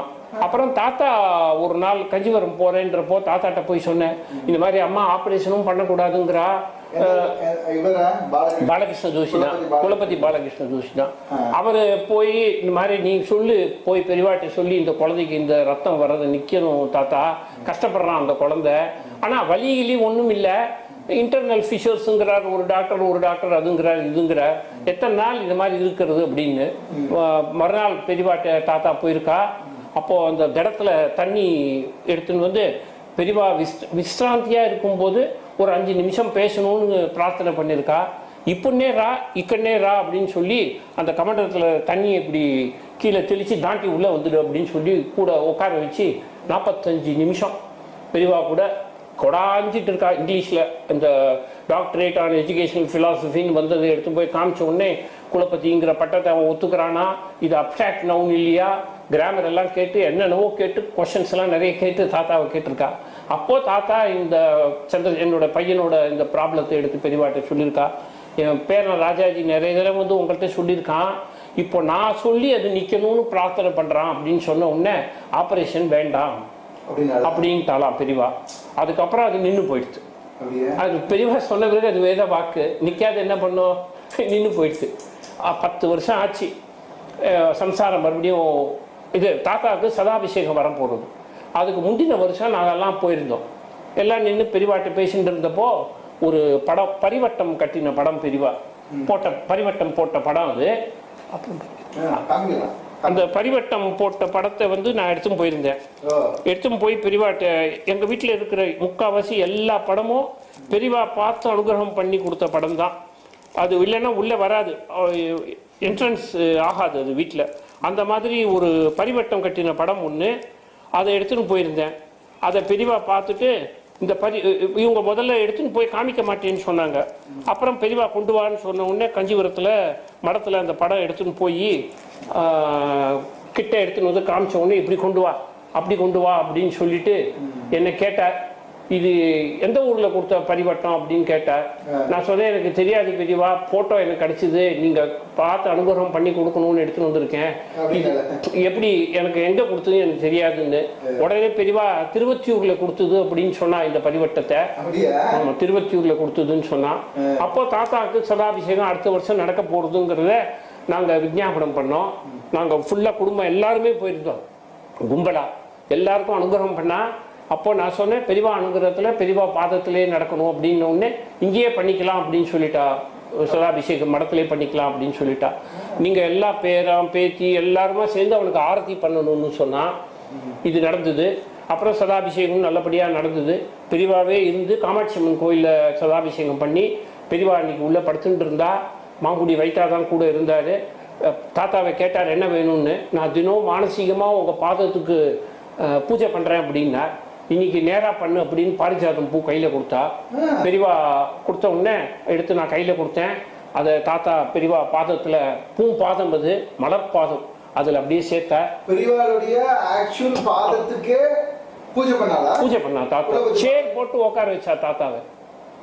சேர் போட்டு உட்கார வச்சு நீ இன்னைக்கு நேரா பண்ணு அப்படின்னார். அன்னைக்கு மந்திராட்சதை எடுத்து தலைமையில போட்டார். சதாபிஷேகம்னு சொல்ற அன்னைக்கு பெரியவா கேட்டா இந்த சதாபிஷேகம் விவரணத்தை சொல்லிட்டு நான் என் 2வது குழந்தை எப்படி பிறந்ததுங்கிறத உங்களுக்கு தெரிவிக்கிறேன். அந்த சதாபிஷேகம் நடந்த அன்னைக்கு கங்கை பெரிசா சொம்புல தாத்தா எடுத்துன்னு வந்திருந்தார். வஸ்திரம் எடுத்துன்னு வந்திருந்தார். அப்புறம் இந்த பாதத்துக்கு போடுறதுக்கு வெட்டி வேர்லயே பாதுகை பண்ணி கொண்டு வந்திருந்தார். கங்கையை தூக்கி தலைமையில வச்சாங்க. வஸ்திரத்தை இங்க மார்ல போட்டாங்க. பாதுகையை எடுத்து காலில் பெரியவா பாதத்தில் சமர்ப்பிச்சாங்க. 3த்தையும் அங்கீகாரம் பண்ணிட்டு ஒரு ஷால்வை ஸ்பட்டிக மாலை எல்லாம் எடுத்து தாத்தாவுக்கு ஆசீர்வாதம் பண்ணி போட்டு அனுப்பிச்சாரு. அது நடந்தது. எதுவுமே வருஷம் தேதி எதுவுமே ஞாபகம் இல்லை. பெரியவா ஞாபகம் இருக்கு, அவர் பண்ணது ஞாபகம் இருக்கு, அவ்வளவுதான். அதுக்கு மேல சதாபிஷேகம் அது இது. அப்ப இந்த முதல் வருஷம் சதாபிஷேகம் அடுத்த வருஷம்னு சொல்றப்போ எங்கள் அம்மா வந்து ஒரு ப்ரப்போசல் பெரியவாட்டை ஒரு பெட்டிஷன் போட்டா. என்னன்னா, நாங்கள் 5 பசங்க, 4 பையன் ஒரு பொண்ணு, நான் 2வது அம்மாவுக்கு. எனக்கு அடுத்தது ஒரு தம்பி இருக்கான். எங்கள் எல்லாருக்குமே பையன் உண்டு, அவனுக்கு பையன் கிடையாது, ஒரே பொண்ணு. அம்மா வந்து பெரியவாட்டை கேட்டா, இந்த மாதிரி என்னுடைய 3வது பையனுக்கு 2வதா பொண்ணு வேணும் அப்படின்னு கேட்டா. பொண்ணா பையனா? பொண்ணு வேணும், பொண்ணு இருக்கு, பையன் வேணும்னு கேட்டா. பையன் வேணும்னு கேட்டா. அப்போ பெரியவா ஒரு 2வது பையனுக்கா அப்படின்னா. அம்மா வந்து 3வது பையனுக்கு 2வது பையன் வேணும் அப்படின்னு கேட்டா.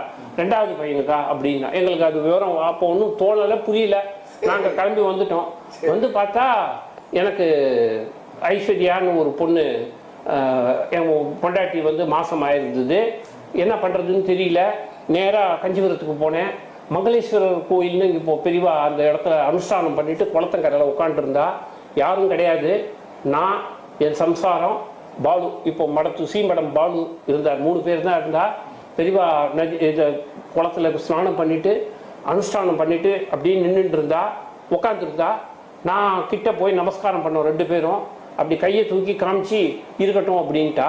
அப்புறம் நமக்கு வியாக்குலம் தெரியல, இந்த மாதிரி இருக்குன்னொடனே மறுபடியும் கையை தூக்கி காமிச்சு ஆசீர்வாதம் பண்ணா. அப்படி பிறந்த குழந்தை தான் 2வது பொண்ணு ஐஸ்வர்யான்னு. இப்போது சிஏ முடிச்சுட்டு MBA பண்ணிட்டு இருக்கா கிரேட் லேக்ஸில். அப்படி 2வது அன்னைக்கு பெரியவா சொன்னது வந்து 2வது பையனுக்காங்கிறது. அம்மா அப்புறம் சொல்கிறா, அன்னைக்கு கேட்டா இல்லையா பெரியவா, நமக்கு தோணலை பார்த்தியா, இப்போ உனக்கு பொண்ணு பிறந்திருக்கு, அப்படி 2வதா அப்படி மாற்றிட்டா பெரியவா. அதை ஷிஃப்ட் பண்ணிட்டா. அவனுக்கு இன்னும் பையன் பிறக்கலை அந்த தம்பிக்கு. அது இல்லைங்கிறதே சூஷ்மமாக பெரியவா சொல்லுவா. எப்போவுமே எதுவுமே பெரியவா வந்து அப்படியே அப்பட்டமாக பேச மாட்டா, சூஷ்மமாக சொல்லுவா. நம்மளால் புரிஞ்சுக்கிற சக்தி நமக்கு இருக்காது. இது நடந்தது, சதாபிஷேகம் ஆச்சு. இதுக்கு மேலே எங்கள் தாயார் தகப்பனாருக்கு சசிப்த பூர்த்தி வந்தது. வருஷம் ஞாபகம் இல்லை, சசிப்த பூர்த்தி வந்தது. என்ன பண்ணுறதுன்னு ஒரே இது வந்து அப்பாவுக்கு வந்து ஒரு மனசில் ஒரு இது என்னன்னா, இத்தனை நாள் நம்ம சம்பாதிச்சுட்டு ஒரு சசிப்த பூர்த்தி பண்ணிட்டு 2 ரூபா கொடுத்து எல்லாத்தையும் வாங்கிட்டு இதெல்லாம் வேண்டாம், பேசாமல் விட்டுடலாம் அப்படின்னா. நான் சொன்னேன், இது பசங்களோட கடமை. சசிப்த பூர்த்திங்கிறது நம்ம வைதிகமாக என்ன பண்ணணுமோ அதை பண்ணிக்கலாம். வேற வந்து இந்த சாப்பாடு டின்னர் இதெல்லாம் ஒன்றும் பண்ண வேண்டாம். எதுவாக இருந்தாலும் கொஞ்ச நேரம் இருங்கன்னு சொல்லிட்டு நேராக ராமநாதர் கடைக்கு போய் ஒரு சவரன் பவுனை வாங்கி வந்து கொடுத்து எடுத்துகிட்டு போய் பெரியவாட்டை கேளுங்க, அவள் காலடியில் நம்ம பண்ணிக்கலான்னு நான் இங்கே சொல்லி அவளை பஸ் ஏற்றி விட்டு அனுப்பிச்சிட்டேன். 2 பேரும் கஞ்சிபுரம் போயிருக்காங்க. பெரியவா உட்காந்துருந்துருக்கா. அப்போ வந்து இந்த காரம்பாக்கம்னு சொன்னேன் இல்லையா, அங்கே போரூரில் எங்களுக்கு லேண்ட் இருந்தது. அந்த லேண்டில் அப்பாவுக்கு வந்து பூமி தானம் ஒன்று பண்ணணும்னு ஆசை. கோதானம் பண்ணியிருக்கா அப்பா, மாங்கல்ய தானம் பண்ணியிருக்கா. மடத்தில் காமாட்சி அம்மன் கழுத்தில் 44வது உருப்படியாக வேணும் இருக்குது அந்த மாங்கல்யம். பெரியவாக்கு பவள விழான்னு சொல்லிட்டு அதில் பவளம் கோத்து கருகுமணி கோத்து பெரியவாவே அங்கீகாரம் பண்ணி கர்னூலில் அதை ஜெயேந்திரத்தை கொடுத்து சாத்த சொன்னால், அது இப்போது ஸ்ரீமடத்தில் காமாட்சி அம்மன் கழுத்து அலங்காரம் பண்ணிட்டு இருக்கும்னு நினைக்கிறேன். அது அந்த ஒரு மாங்கல்யம் பண்ணி கொடுத்தோம். வஸ்திரம் எல்லாம் பண்ணி கொடுக்கணும்னு அப்பாவுக்கு ஆசை. பூமி தானம் பண்ணணுன்றது ஆசை. இதையும் இந்த சவரனையும் எடுத்துகிட்டு போய் பெரியவாட்டை காமிச்ச உடனே அந்த சவரனை கையில் கொண்டு வர சொல்லி, கிட்ட கொண்டு வர சொல்லி தன்னுடைய 2 பாதத்தில் எடுத்து வச்சுட்டா. ஏன்னா நான் காலடியில் பண்ணணும்னு சொன்னதால சிம்பாலிக்காக அந்த பாதத்தில் எடுத்து வச்சுட்டா. அப்புறம் அப்பாவும் அம்மாவும் சொன்னாலாம், இந்த மாதிரி நாங்கள் வந்து பூமி நிலம் வந்து கிரயம் பண்ணி பெரியவா கொடுக்கணும், அன்னைக்கு பெரியவா தான் நடத்தி வைக்கணும் இந்த சசிப்த பூர்த்தினாக்கா. அந்த லேண்டை பற்றி சொன்ன உடனே நான் அங்கீகாரம் செய்து கொள்கிறேன், எனக்கு ஆட்சேபணம் இல்லை, இந்த மாதிரி எல்லாம் பெரிய லீகல் டேர்ம்ஸ் எல்லாம் போட்டா பெரியவா. அன்னைக்கு இங்கே காலடியிலே பண்ணிக்கோ அப்படின்னு சொல்லிட்டா. அந்த நாளும் வந்தது. எல்லா சௌபாகிய திரவியங்கள் எல்லாத்தையும் எடுத்துட்டு நாங்கள் எல்லா சொந்த பந்து மித்திரர்களோட கஞ்சிபுரத்துக்கு போனோம். என்ன பண்ணுறதுன்னு தோணலை ஒன்றும். மாங்கல்யம் வந்து இந்த செயினில் கோத்து பண்ணணும் சசிப்த பூர்த்திக்கு, மஞ்சள் கையில் போட மாட்டா. எல்லாத்தையும் பண்ணி அங்கே வச்சுருந்தோம். வஸ்திரம், இந்த லேண்ட் டாக்குமெண்ட் கிரயம் பண்ணி பெரியவா மடத்துக்கு இது என்ன பண்ணுறது ரிஜிஸ்ட்ரேஷன் பண்ணி எல்லாத்தையும் எடுத்து போய் வச்சுருந்தோம். தாத்தாவும் வந்திருந்தார், ஜோஷியும் வந்திருந்தார். பெரியவா உள்ளேருந்து ஓடி வந்தா பெரியவா. இன்றைக்கும் கண்ணில் இருக்குது அந்த காட்சி. ஒரு விஸ்வாமித்திரர் ராமாயணத்தில் பண்ணி வச்ச கல்யாணம் மாதிரி. வேதம் மந்திரம் வாத்தியம் எல்லாம் சமஸ்தமும் பெரியவா. தமேவ மாதாச பிதா துவமேவ தமேவ பந்து எல்லாப்படி எல்லாமே பெரியவா தான். நேராக ஓடி வந்தா. என்னென்ன சதாபிஷேகமானு கேட்டா. நான் சொன்னேன், அது பெரியவா அனுகிரகத்தில் பின்னாடி நடக்கும், இப்போ சசிப்த பூர்த்தி அப்படின்னு சொன்னேன். உடனே அந்த மாங்கல்யத்தை வேற எதுவுமே எடுக்கல, நேராக அந்த மாங்கல்யத்தை அப்படி எடுத்தா. சூப்பரா அப்படி அழகா எடுத்து முறைப்படி நீ தான் மாப்பிள்ளைகிட்ட கொடுக்கணும்னு சொல்லி தாத்தாட்ட கொடுத்த. தாத்தா கொடுத்த உடனே மாங்கல்யதாரணம் நடந்தது. தேவலோகத்தில் நடந்த ஒரு சசிபுத்த பூர்த்தி அது. அது இந்த பாக்கியம் எல்லாருக்கும் கிடைக்கணும். பெரியவா மாங்கல்யம் எடுத்து கொடுத்து அப்பா பெரியவா தான் எல்லாமே, பெரியவா தான் எல்லாமே, எல்லாமே பெரியவா தான். காஞ்சிபுரத்துல. ஆமா ஆமா. வஸ்திரத்தை எடுத்துனுட்டா. அப்போ என் தங்கைக்கு வந்து ஒரு சின்ன குழந்தை பிறந்தது பையன். அது எப்படின்னா அவ இந்த நவராத்திரியில கன்னியா பூஜை பண்றச்சோ 9வது கன்னியாவா அவளை ஒரு தரம் பூஜை பண்ணியிருக்கா. அவ வீட்டில் அவளுக்கு வந்து எல்லாமே பெண் குழந்தை தான். அஸ்ட்ராலஜிக்கல் படி ஜோசியம் படி இப்போ பிறக்க போறதும் பெண் தான் அப்படின்னு சொல்லி தீர்மானம் பண்ணிட்டா. அவ வீட்டில் அம்மா விடலை. நேராக பெரியவாட்டை எடுத்துன்னு போய் கொடுத்தா. சிசுவை மாத்திட்டா பெரியவா. அந்த பொண்ணை வந்து பையனா மாத்தி இன்னைக்கு குருன்னு பேர் வச்சு பேங்க்ல இங்கே ஒர்க் பண்ணிட்டு இருக்கான். அந்த பையன் க்ஷேமா இருக்கான். அது ஒன்று மாற்றி கொடுத்தா பெரியவா. அந்த ஒரு அனுகிரகம் இன்னைக்கு பண்ண. அந்த குழந்தையும் இருந்தது. எல்லா சசிபுத்த பூர்த்தி நடந்தது. நிறைய கொஸ்டின்ஸ் கேட்டா. இந்த தண்டம் இல்லாத சன்னியாசி நமஸ்காரம் பண்ணலாமா அப்படின்னு ஒரு கொஸ்டின் அங்கே வந்தது. யாரோ ஒருத்தர் அந்த கல்யாணம் நடக்கிறச்ச எல்லாம் அதுக்கு கூடாதுன்னுட்டா பெரியவா. ஏதோ ஆமா கூடாதுன்னுட்டா. அப்புறம் சொன்னான் உன்னிட்ட எவ்வளோ பசங்க படிச்சிருப்பாங்கன்னு தாத்தாவை பார்த்து கேட்டா. நான் கணக்கு வச்சிக்கல அப்படின்னா தாத்தா அசங்கியா அப்படின்னா பெரியவா.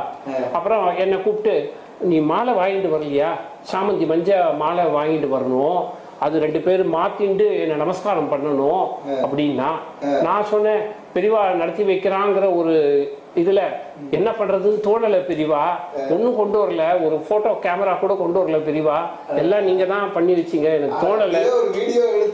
எடுத்து அப்போ வசதி இல்லை, தோணவும் இல்லைன்னு வச்சிங்க. அவ அது மாதிரி நடத்திட்டா. அப்புறம் நான் மாலை வாங்கிட்டு வர சொல்லியிருக்கேன். அதை வாங்கிட்டு வந்தாட்டு அவளை மாத்திக்க சொல்லு. நான் சொல்லி அனுப்பிச்சா நான் வந்து வரேன், என்ன நமஸ்காரம் பண்ணிட்டு போட்டோம் அப்படின்னு சொன்னா.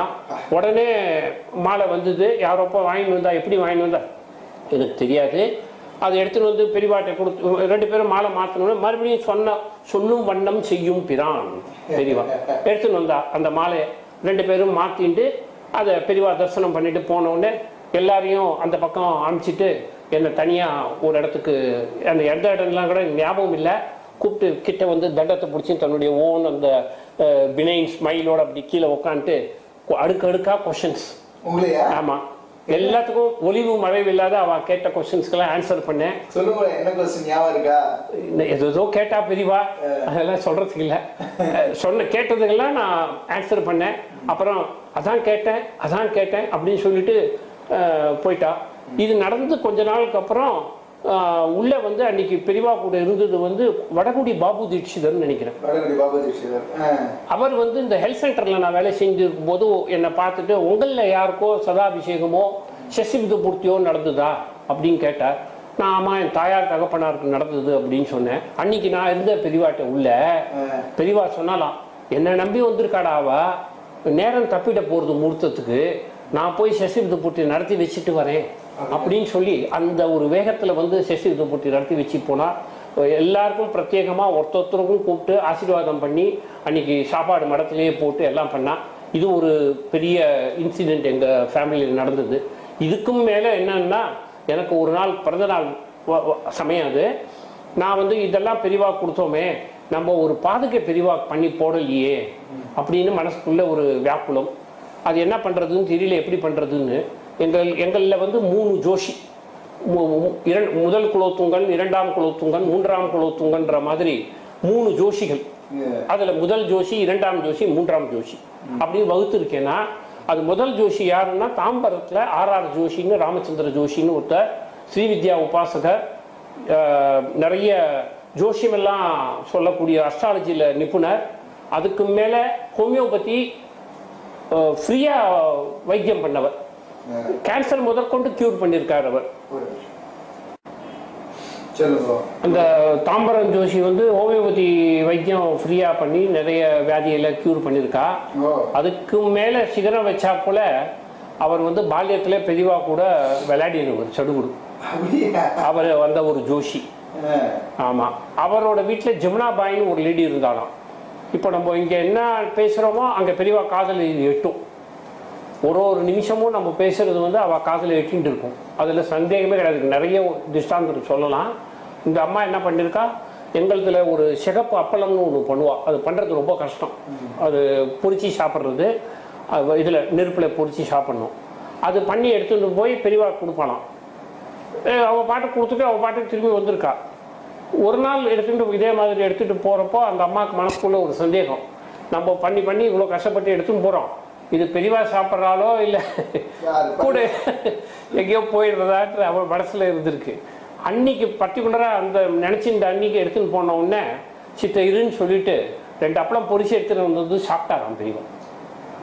ஆமாம், அது அந்த இது பெரியவாவுடைய ஒரு ஒரு ஆன்சர், ஒரு பிரேயர்ஸும் அட்டெண்டட். இது சொன்னீங்கல்ல, இதுக்கு ஒன்று சொல்கிறேன்னா, ஹைதராபாத்தில் ஐஜி ஆஃப் போலீஸ் ஸ்ரீனிவாசன் இருந்தார். உத்தர கீதான்லாம் எழுதியிருக்காரு ஒரு புத்தகம். அவரை வந்து தாத்தாட்ட திலாஜிக்கல் ஸ்கூலில் படித்தது. திலாஜிக்கல் ஸ்கூலுங்கிறது ஸ்கூலே கிடையாது, it's a temple of learning. அங்கே சரஸ்வதி பிரதிஷ்டை பண்ணியிருக்கா பெரியவா. ஆமாம், அது நர்த்தனம் ஆடும் அந்த சரஸ்வதி. மின்ஸ்ட்ரீட்ல சவுகாட்பேட்டில் போஸ்ட் ஆஃபீஸ் எதிரில் தங்கசாலையில் இருக்கு. அதில் பெரியவாவே வந்திருக்கா, மகாத்மா காந்தி வந்திருக்கா, விவேகானந்தர் வந்திருக்கா அந்த ஸ்கூலுக்கு. அந்த ஸ்கூலில் பையனா படித்து வாத்தியாரா மாறி ஹெட்மாஸ்டராகி கமிட்டி மெம்பராக இருந்து எஜுகேஷனுக்கு 55 இயர்ஸ் அன்இன்டரப்டட் சர்வீஸ் தாத்தா பண்ணியிருக்கார் குலபதி பாலகிருஷ்ண ஜோஷி. அந்த ஸ்கூலில் அந்த சரஸ்வதியை மார்பிள்ஸில் பண்ணி ஜெய்ப்பூர்லேருந்து வரவழைச்சி, இப்போ நாராயண சாஸ்திரின்னு இருக்காரு, அவர் மாமா மேயராக இருந்தப்போ அந்த காரில் எடுத்துகிட்டு போயிருக்காங்க. இன்காப்ஸில் இருந்தா பெரியவாப்போ கேம்ப் முகாம். அங்கே எடுத்துகிட்டு போன உடனே பெரியவா வந்து காஷ்மீரில் குங்குமம் பூ இருக்கும் இல்லையா, அதை கொண்டு அந்த பாதத்தில் இது பண்ணியிருக்காங்க. அந்த சரஸ்வதியினுடைய தாயாருடைய பாதத்தில் சந்திரசேகர சரஸ்வதியினுடைய பாதத்தில் அந்த குங்குமப்பூ, காஷ்மீர் குங்குமப்பூ. தாத்தா சொல்லுவா, எடுத்துகிட்டு போகிறப்போ 2 பேர் எடுத்துகிட்டு போனோம், திரும்பி வரும்போது 4 பேர் லிஃப்ட் பண்ண வேண்டியதாக போயிடுச்சு. அந்த சரஸ்வதி இன்னைக்கும் அந்த ஸ்கூலில் நர்த்தனம் ஆடிட்டு இருக்கா. சரஸ்வதி நமஸ்துபியம் திலாஜிக்கல் ஸ்கூலில். அந்த ஸ்கூலில் ஒரு நாள் ஒரு சர்க்குலர் ஒன்று அனுப்பிச்சார் தாத்தா. இது நடுவில் சொல்கிறேன்னா, எல்லாருமா வந்து ராத்திரி பெரியவாவுடைய ஒரு ரிக்வஸ்ட் பாருங்கள், என்ன எளிமையாக இருக்குது பாருங்கள். பிடி அரிசி திட்டம், பசுவுக்கு இது பண்ணி விடுறது, அந்த மாதிரிலாம் பெரியவா சொல்லும்போது இன்னொன்று சொல்லியிருக்கா. எல்லாரும் வந்து ராத்திரி படுக்கிறச்ச 12 தரம் ஸ்ரீராம ஜெயம் சொல்லணும் அப்படின்னு சொல்லி. எனக்கு வாத்தியாராக இருந்த கேவி ராவன் ஒருத்தர், அவர் வந்து எங்கள்கிட்ட ப்ராமிஸ் மாதிரி ஒன்று வாங்கியிருந்தா, நீங்கள் எல்லாம் சொல்லுவீங்களா அப்படின்னு. 1968 இன்னைக்கு பர்யந்தம் ராத்திரி படுக்க போகிறச்ச 12 தரம் பெரியவாவே நினச்சிட்டு ஸ்ரீராம ஜெயத்தையும் சொல்லிட்டு படுக்கிறதுன்றது ஒரு பழக்கமாக வச்சுட்டு இருக்கேன். இதுக்கு மேலே பெரியவா அம்மாவை ஒரு தரம் ஸ்ரீராம ஜெயனுடைய மகிமை, இப்போ ராமநவமி வரதால் அது சொல்ல வேண்டியிருக்கு. ஸ்ரீராம ஜெயத்தினுடைய ஒரு அம்மா வந்து இது பண்ணும்போது, நீ கோலம் போடுற இல்லையா சுவாமிக்கு, அப்போது ஹிந்தியில் ஸ்ரீராம ஜெயம்னு எழுதுகிற உனக்கும் நல்லது, வந்து பார்க்க சேவிக்கிறவாளுக்கும் நல்லதாகும் அப்படின்னு சொல்லி அம்மா தினமும் வந்து ஸ்ரீராம ஜெயத்தை அந்த சாமி முன்னாடி எழுதிடுவான் அந்த இது வாசகத்தை. இப்படி அந்த ஜோஷி அந்த வீட்டில் அன்னைக்கு அந்த 2 அப்பளத்தை பிடிச்சி சாப்பிட்ருக்கா. ரொம்ப அருமை. எப்பவுமே பெரியவா வந்து நம்ம வாய் விட்டு சொல்லணுங்கிறதே கிடையாது. போய் அவருக்கு எதிர்க்க சன்னதியில போய் நின்னாலே நம்ம மனசுல என்ன இருக்கு, சந்தேகமோ ஆசையோ அபிலாட்சியோ இல்ல கவலையோ எது இருந்தாலும் பெரியவாளுக்கு தெரியும். சர்வஜர் அதான், அது சொன்னாலே அவருக்கு தெரியும். ரொம்ப அருமை. ரொம்ப கொடுத்து வச்ச ஃபேமிலி. எல்லாருக்கும் நமஸ்காரம்.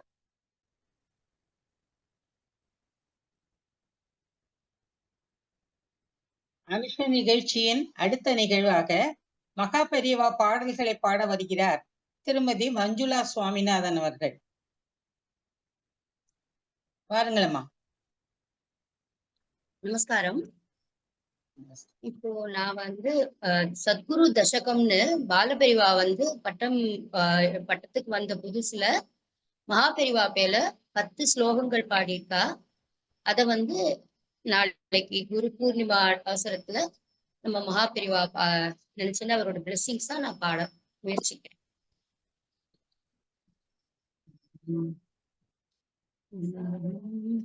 ஸ்ருதி ஸ்மிருதி புராணோத தர்மமார்கரதம் குரும்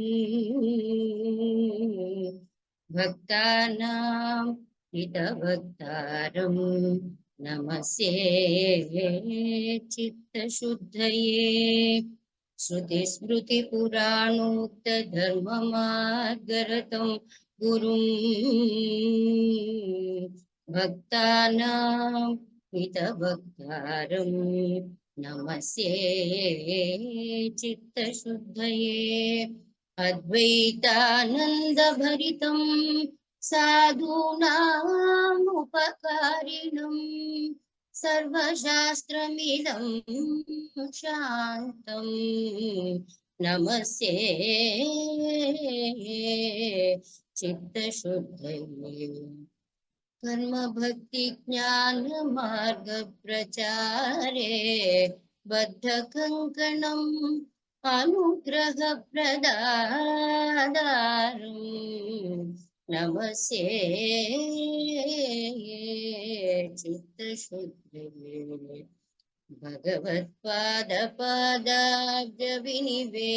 भगवत्पादपादाब्जविनिवेशितचेतसः श्रीचन्द्रशेखर गुरोः प्रसादो मयि जायताम् क्षेत्रतीर्थकथापिज्ञः सच्चिदानन्दविग्रहः चन्द्रशेखरवर्यो मे संविदतु सदा हृदि घोषणे वेदशास्त्राणां तत्तचित्तमहर्निशं क्षेत्रयात्रारदं वन्दे सद्गुरुं चन्द्रशेखरम् घोषणे वेदशास्त्राणां तत्तचित्तमहर्निशं क्षेत्रयात्रारदं वन्दे सद्गुरुं चन्द्रशेखरम् वेदभाष्यज्ञान कर्तुं यस्य समुद्यमः गुरुर्यस्य महादेवः तं वन्दे चन्द्रशेखरम्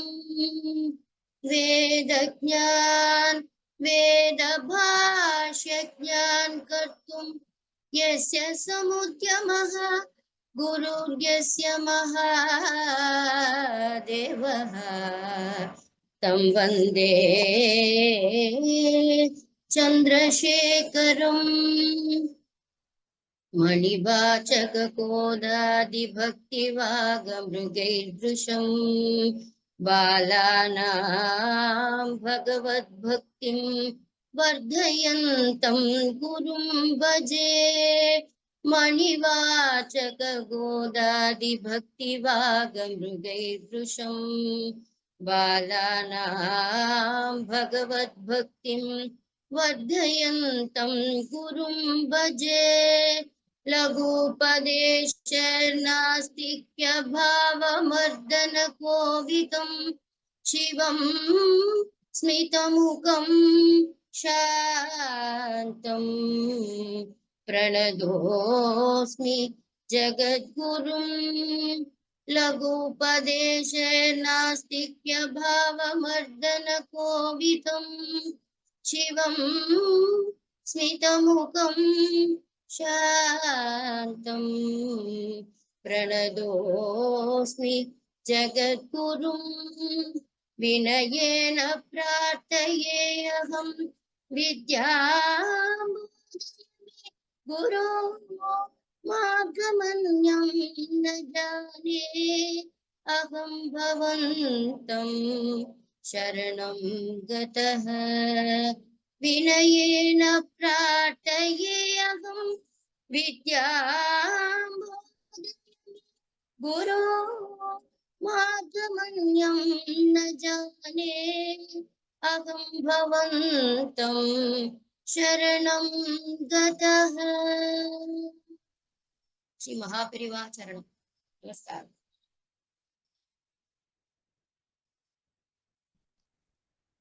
பெரியவாளை பத்தின கேட்கறதும் புண்ணியம். பெரியவாளோட படத்துல நம்ம அவரை அப்படியே பார்த்தோம்னாலே நமக்கு எதிர்க்க நின்று நம்ம என்ன கேட்கிறோமோ, ஏதாவது சந்தேகம் இருந்ததோ அப்படியே உடனே பிரத்யட்சமா பதில் சொல்ற பெரியவா. அதனால மாமியோட பாட்டை கேட்டு அவ்வளோ ஆனந்தமா இருந்தது. ரொம்ப சந்தோஷம் மாமி, ரொம்ப நல்லா இருக்கு. எல்லாருக்கும் நமஸ்காரம். அடுத்தது நம்ம அருமை சகோதரி மாதங்கி சுரேஷ் எப்போதும் போல குரு பரம்பரை பத்தியும் அதுக்கு ஒரு அழகான கதையோட விளக்க வருகிறார். வாங்க மாதங்கி. நமஸ்காரம். அபார கருணாசிந்தும் ஞானதம் சாந்தரூபிணம் ஸ்ரீ சந்திரசேகரகுரும் பிரணமாமி முதான்வகம். கிருஷ்ண பரமாத்மா அர்ஜுனருக்கு ஞானம் கர்மா இதெல்லாம் உபதேசம் பண்றார். அர்ஜுனனுக்கு ரொம்ப ஆர்வமா இருக்கு, பகவான் எந்த மாதிரியான குணமுள்ளவரை பத்தி பேசுறாருன்னு தெரிஞ்சுக்கணும்னு. அதுக்கு ஒரு ஸ்லோகம் இருக்கு பகவத்கீதையில. ஸ்தித பிரஜ்ஞஸ்ய கா பாஷா சமாதிஸ்தஸ்ய கேசவ ஸ்திததீஹி கிம் பிரபாஷேத கிமாசீத் விரஜேத் கிம். இந்த ஸ்லோகத்துக்கு ரிலேட்டடா ஒரு சின்ன இன்சிடென்ட் நடந்திருக்கு. சென்னை சமஸ்கிருத கல்லூரியில மகா பெரியவா கேம்ப் போட்டு இருந்திருக்கார். அப்போ ஒரு வேத பண்டிதர் அவரை தரிசனம் பண்ண வரார்.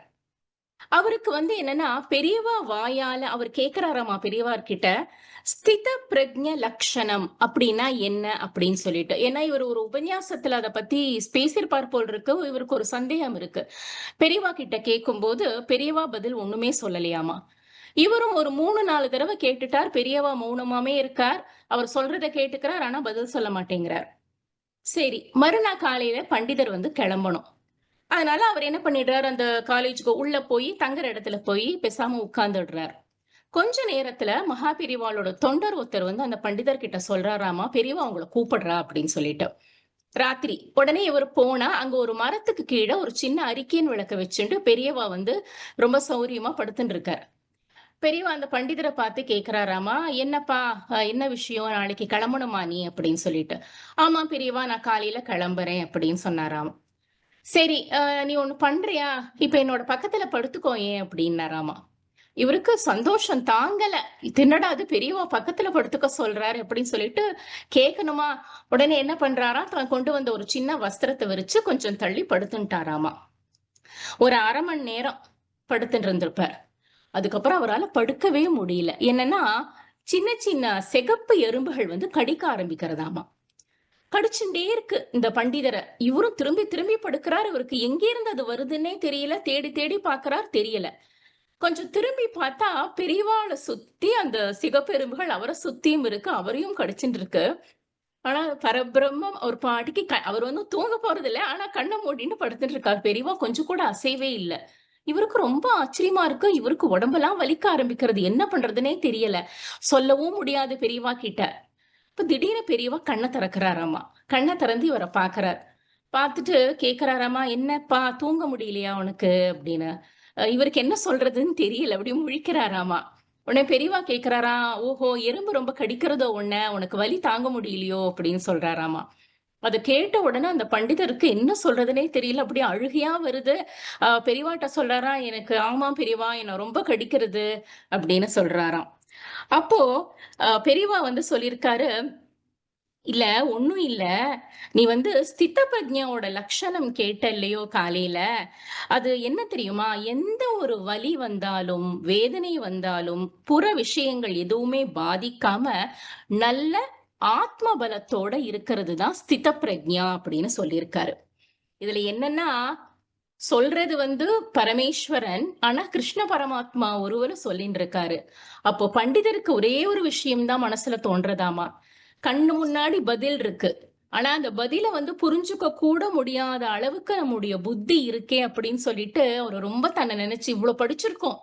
ஆனாலும் ஈஸ்வர ஸ்வரூபமா கண்ணு முன்னாடியே ஒருத்தர் நின்னுட்டு இருக்காரு, நம்ம கேள்விக்கு பதில், அதை கூட நம்மளால கண்டிப்பா நம்மளால புரிஞ்சுக்க முடியாது. ஏன்னா அப்படிலாம் நம்ம புத்தி இருந்துட்டா நம்ம இருக்க போறோம் இப்படி அப்படின்னு சொல்லிட்டு அவரு ரொம்ப அவருக்கு நெகிழ்ந்து போய் கண்ணுல இருந்து தண்ணி வர ஆரம்பிச்சிருத்தாமா. அப்புறம் பெரியவா வந்து சொல்லி, ஏன்னா பெரியவா தான் அதுக்கு சிறந்த உதாரணம். கிருஷ்ண பரமாத்மாவா அங்க அவ்வளோ அழகா அவர் அதுக்கு பதில் சொல்றாராமா. அதுக்கப்புறம் பெரியவா ரொம்ப கருணையா சொல்றாராமா, சரிப்பா நீ உள்ள போய் படுத்துக்கோ அப்படின்னு சொல்லிட்டு. அதுக்கப்புறம் அந்த பண்டிதர் வந்து உள்ள போய் படுத்துக்கிறார். காலையில மறுபடியும் வந்து மகா பெரியவாட்ட ஆசீர்வாதம் பண்ணிட்டு அவர் ஊருக்கு கிளம்புறாராமா. எவ்வளவு பெரிய தத்துவம் அது வந்து ஒரு ரொம்ப மகத்தான ஒரு விஷயம். அதை வந்து ரொம்ப சிம்பிளா வந்து பெரியவா வந்து சொல்லி காமிக்கிறார் அப்படிங்கிறது தான் இந்த ஸ்லோகத்துல ஒரு அர்த்தமா இது நடந்திருக்கு நிஜமாவே. அதுதான் உங்ககிட்ட பகிர்ந்துக்கணும்னு நான் நினைச்சது. அப்பேற்பட்ட குரு, அந்த குரு வந்த குரு பரம்பரையில இன்னைக்கு நாம பார்க்க போறது 16வது குருவான ஸ்ரீ உஜ்வல சங்கரேந்திர சரஸ்வதி சுவாமிகள். மகாராஷ்டிர அந்தனர் குடும்பத்தை சேர்ந்தவர். கேசவ சங்கரர் அப்படிங்கிறவருக்கு மகனா பிறந்திருக்கார். இவருடைய இயற்பெயர் அச்சுத கேசவன். சனாதன தர்மத்துக்காக ரொம்ப பாடுபட்டவர். திக்விஜயம் செஞ்சு சிந்து வரை அவர் நடந்து போயிருக்கார். அதே மாதிரி காஷ்மீரம் வரை நடந்து போய் ஜெயினர்களெல்லாம் வந்து மனசை மாத்தி அவளுக்கு உண்மையை புரிய வச்சு, அத்வைதத்தை புரிய வச்சு எல்லாத்தையும் அவர் வந்து நடத்தியிருக்கார்.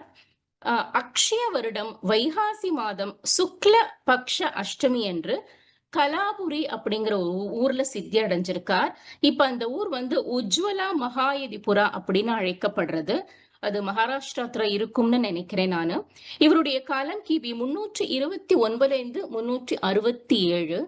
இதோட இந்திய குரு பரம்பரை நிறைவடைகிறது. ஹரஹர சங்கரா, ஜெய் ஜெய் சங்கரா. பெரிவா சரணம். அற்புதம் அற்புதம். அதங்கே அருமை. சிதப்பிரஜர்னா அது நம்ம பெரிய வாழ்த்தாரு, நமக்கு வாழ்ந்த உதாரணம் அவர். இவர் வந்து தியரியா போயிருக்கார், அவர் பிராக்டிக்கலா பண்ணி காமிச்சிட்டு அது இன்ஃபுளுன்ஸ் வந்து அவருக்கே கிடைச்சுடுது. ஒரு எக்ஸ்பீரியன்ஸே தனியா வேண்டாம். அதனால வாழற உதாரணமா பெரியவா இருந்தாங்கிறது தான். நம்ம இருந்தான்னு கூட நான் அவரை சொல்ல மாட்டேன், இருக்கா.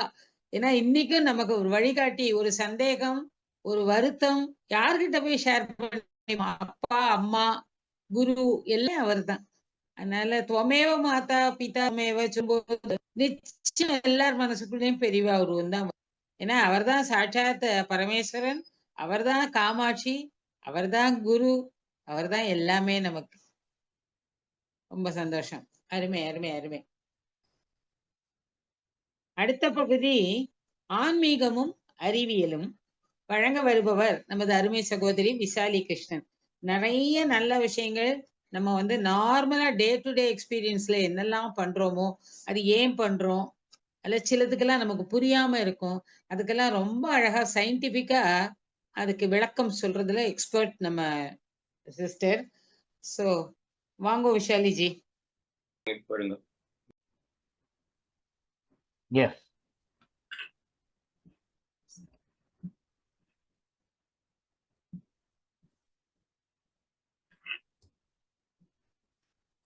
அபார கருணா சிந்தும் ஞானதம் சாந்தரூபிணம் ஸ்ரீ சந்திரசேகரம் பிரணமாமி தியானம். அனைவருக்கும் இனிய மாலை வணக்கம். நம் வீடுகள் பெரியவர்கள், நம்மளுடைய அம்மா தாத்தா பாட்டி இவ எல்லாருமே அதாவது நாள் கிழமை வந்தாலே தலைக்கு குளிக்கணும் என்பதை வழக்கமாக வைத்துள்ளார். இதுல என்ன ஆயிடுறது, உடம்பு முடியாம இருக்கிற காலத்துல கூட இவர்கள் வந்து இன்னைக்கு வந்து ஐயோ அமாவாசை நான் தலைக்கு குளிச்சே ஆகணும், நம்ம சொல்லுவோம் இன்னைக்கு உடம்பு முடியல வேண்டாம் அப்படின்னா அவ கேட்க மாட்டா. அவ வந்து இல்ல இல்ல நான் இன்னைக்கு தலைக்கு குளிச்சே ஆகணும், பிடிவாதமாக அவர்கள் வந்து தலைக்கு குளித்து அதோட கோல்டையோ ஃபீவரையோ அக்ரவேட் பண்ணிருக்கிறார். நம்ம பல வீடுகள்ல நாம வந்து பார்க்கலாம். உண்மையிலுமே நம்மளுடைய முன்னோர்கள் நம்மளை வந்து நாள் கிழமைகளில் இப்படி கட்டாயம் தலைக்கு குளிக்கணும் என்பதை விதியாக வைத்து இருக்கிறார். ஸ்நானம் பற்றி நம்மளுடைய சாஸ்திரம் என்ன சொல்றது, அதற்கு பின்னாடி இருக்கிற அறிவியல், இதை பத்தி தான் நாம இன்னைக்கு பார்க்கணும். நம்ம ஏற்கனவே ஒரு எபிசோட்ல பார்த்திருக்கோம், பஞ்சபூதங்களால நம்ம உடம்பை சுத்திகரணம் செய்வதுதான் ஸ்நானம் அப்படின்ட்டு. எப்படி நம்ம மண்ணால உடம்ப சுத்திகரணம் பண்றோம், வாயுவால சுத்திகரணம் எப்படி நம்மளுடைய ரிஷி முனிவர்கள்னா வாயுவால காத்தாலேயே உடம்பு சுத்திகரணம் பண்றதெல்லாம் அவர்கள் பண்ணுவார்கள். ஆனா இந்த பஞ்சபூதத்துல மனிதர்களாகிய நமக்கு ஜலத்தால சுத்திகரணம் பண்றதுதான் நமக்கு வந்து அதிக நன்மையை தரக்கூடியதாகவும் எளிமையானதாகவும் இருக்கு. நம்ம தண்ணி நமக்கு எல்லா இடத்துலயும் கிடைக்கக்கூடிய விஷயம் இது. அதனால தண்ணியில யூஸ் பண்ணி நாம வந்து ஸ்நானம் செய்யும் போது, குளிக்கும் பொழுது உடல் அழுக்கு மட்டும் நீங்குவது இல்லை, மனமும் புத்துணர்ச்சி பெறுறது. இது எல்லாருமே ஒத்துப்பீங்க. சரி, நம்ம வெறும் இந்த அழுக்க நீக்கிறதுக்காகத்தான் நம்ம தண்ணியை யூஸ் பண்றோமா அப்படின்னா கிடையாது. நம்ம பிரபஞ்சத்துல எதிர்மறை சக்திகள், நேர்மறை ஆற்றல்கள் எல்லா இடத்துலயும் நிறைஞ்சு இருக்கு. இந்த தண்ணிக்கு ஒரு விசேஷ குணம் என்ன இருக்கு அப்படின்னா, இந்த எதிர்மறை ஆற்றலை நீக்கக்கூடிய வல்லமை தண்ணிக்கு இருக்கு. அதனாலதான் நம்ம காலையில எழுந்ததுமே வாசல்ல தண்ணிய தெளிக்கணும் அப்படிங்கிறோம். தண்ணி தெளிச்சு நம்ம வாசல்ல பெருக்கிறோம். காரணம், அந்த எதிர்மறை சக்திகளை நம்ம அந்த இடத்த விட்டு அகற்றுகிறோம். வீட்டை தினமும் தண்ணீரால், அந்த காலத்துல எல்லாம் அலம்பி தள்ளுற வழக்கம் இருந்தது. ஆனா நாம இன்னைக்கு வந்து வீட்டை தண்ணீர் போட்டு வீட்டை துடைக்கிறோம். அப்படி துடைக்கும் போது வீட்டில் உள்ள எதிர்மறை சக்திகள் எல்லாம் நீங்க பெறுது. ஒரு சுப நிகழ்ச்சியோ, சுப காரியம், பூஜை இதெல்லாம் பண்ணும் பொழுது, இல்ல ஒரு நைவேத்திய பண்டம் வைக்கும் பொழுது கூட நம்மளுடைய வீட்டில் வரும் நம்ம சாஸ்திரிகள் என்ன சொல்லுவார்னா, அந்த இடத்துல ஜலம் தெளிச்சு தொடச்சிட்டு அந்த இடத்துல நைவேத்திய பண்டத்தை வைக்க சொல்லுவார். அதனாலதான் நம்ம, ஏன்னா அந்த இடத்துல இருக்கிற அந்த எதிர்மறை சக்தி அங்க இருந்து நீங்கணும் அப்படிங்கிறதுக்காக. ஏன் அந்த எதிர்மறை சக்தி அங்க இருந்து நீங்கணும்? அந்த சாப்பிடுற உணவு நம்ம குளிச்சுட்டு சமையல் பண்ணணுங்கிற வழக்கம் ஏன் கொண்டு வந்தாங்கன்னா, நாம குளிச்சோம்னா நம் மேல் உள்ள எதிர்மறை அந்த சக்திகள் எல்லாம் நீங்கிடுத்துனா, ஆற்றல்கள், எதிர்மறை ஆற்றல் நீங்கிட்டுனா, நாம சமைக்கிற சமையல்ல நேர்மறை ஆற்றல் ஒண்டிதான் அதுல இருக்கும். அதை உண்பவர்களுக்கும் நேர்மறை ஆற்றல் அவளுக்கு போய் சேரும். இப்ப குளிக்காம சமையல் செய்வதால் அந்த எதிர்மறை ஆற்றலும் அந்த சமையல்ல உண்பவர்களுக்கு போய் சேரும். இதனாலதான் நம்ம குளிச்சுட்டு அதை சமைக்கணும், குளிச்சுட்டு பூஜை பண்ணணும். வீட்டை சுத்தி அலம்பிட்டோ இல்ல வீட்டை தண்ணியால தொடைத்த பின்புதான் பூஜைகள், சுபகாரியங்கள் நம்ம பண்ணணும்னு முன்னோர்கள் வைத்தார்கள். இதுதான் அதற்கு பின்னாடி உள்ள அறிவு. சரி, இப்போ வீட்டுல முடியாமல் உடம்பு சரியாம இருக்க, அவ வந்து நாள் கிழமைகளில் கட்டாயம் தலைக்கு குளிக்கணுமா அப்படின்னு கேட்டா, சாஸ்திரம் வேண்டாம் அப்படின்னு தான் சொல்றேன். நம்மளுடைய சாஸ்திரமே, சாஸ்திரம்னா சயின்ஸ் அப்படின்னு நம்ம ஏற்கனவே சொல்லியிருக்கோம். நம் முன்னோர்கள் எப்பவுமே இந்த சாஸ்திரத்தை ஏன் நமக்கு கொடுத்தார்கள்னா, இதை பின்பற்றுவதன் மூலமாக நாம ஆரோக்கியமாக பல ஆண்டு காலம் நீண்ட ஆயுளோடு அவர்கள் நாம எல்லோரும் நன்னா வாழணும் என்பதற்காக தொகுத்து வைத்ததுதான் இந்த சாஸ்திரம். அப்படி இருக்கும்போது உடம்பு சரியில்லாத காலத்துல கூட தலைக்கு குளிச்சுதான் ஆகணும்னு முன்னோர்கள் சொல்லி வைப்பார்களா? நாம கொஞ்சம் இந்த இடத்துல நம்ம சிந்திக்கணும். அவர்கள் அந்த மாதிரி சொல்லவே இல்லை. அப்போ முடியாதவர்கள் எப்படி ஸ்நானம் செய்யலாம் அப்படிங்கிறதுக்கு ஒரு வழிமுறை அவர்கள் கொடுத்திருக்காங்க. என்ன சொல்லியிருக்காங்க அப்படின்னா, நம்மளால தலைக்கு ஸ்நானம் செய்ய முடியாட்டி கண்ட ஸ்நானம் செய்யலாம். கழுத்து வரைக்கும் நம்ம ஸ்நானம் செஞ்சாலே நாம வந்து you are qualified to do any puja அப்படின்னு அவன் சொல்றான். சரி, எனக்கு வந்து எழுந்துக்கவே முடியல, ரொம்ப ஜுரத்துல இருக்கா, உடம்பு முடியாம இருக்கா, அந்த மாதிரி உடம்பு பாதிக்கப்பட்டிருந்தா அப்ப அவர்கள் என்ன பண்ணலாம் அப்படின்னா, காப்பில ஸ்நானம் அப்படின்னு ஒரு வகை ஸ்நானம் சொல்லப்படும். இந்த காப்பில ஸ்நானம் என்ன அப்படின்னா, ஈர துணியால உடம்பு முழுவதும் தொடச்சுண்டாலே அவ ஸ்நானம் செஞ்சவள ஆயிடும். இல்ல பயங்கர கோல்ட், நிமோனியா, இந்த மாதிரி இருக்கு, அப்ப இந்த ஜலம் உடம்புல ஜில்லுன்னு பட்டாலே அவளுக்கு குளிர் இன்னும் ஜாஸ்தி ஆகும். அப்ப அந்த மாதிரி பண்ண முடியாது அப்படின்னா, அதுக்கு வந்து தியான ஸ்நானம்னு ஒரு வகை ஸ்நானம் சொல்றோம். என்ன அப்படின்னா, துளசி ஜலத்தால மந்திரங்களை சொல்லி நம்ம மேல புரோஷிச்சுண்டாலே அது வந்து தியான ஸ்நானம். நாம வந்து குளிச்சதாதான் அறிகுறி. நம்ம தாராளமா நித்திய பூஜைகள் எல்லாத்தையும் நாம பங்கு பெறலாம்.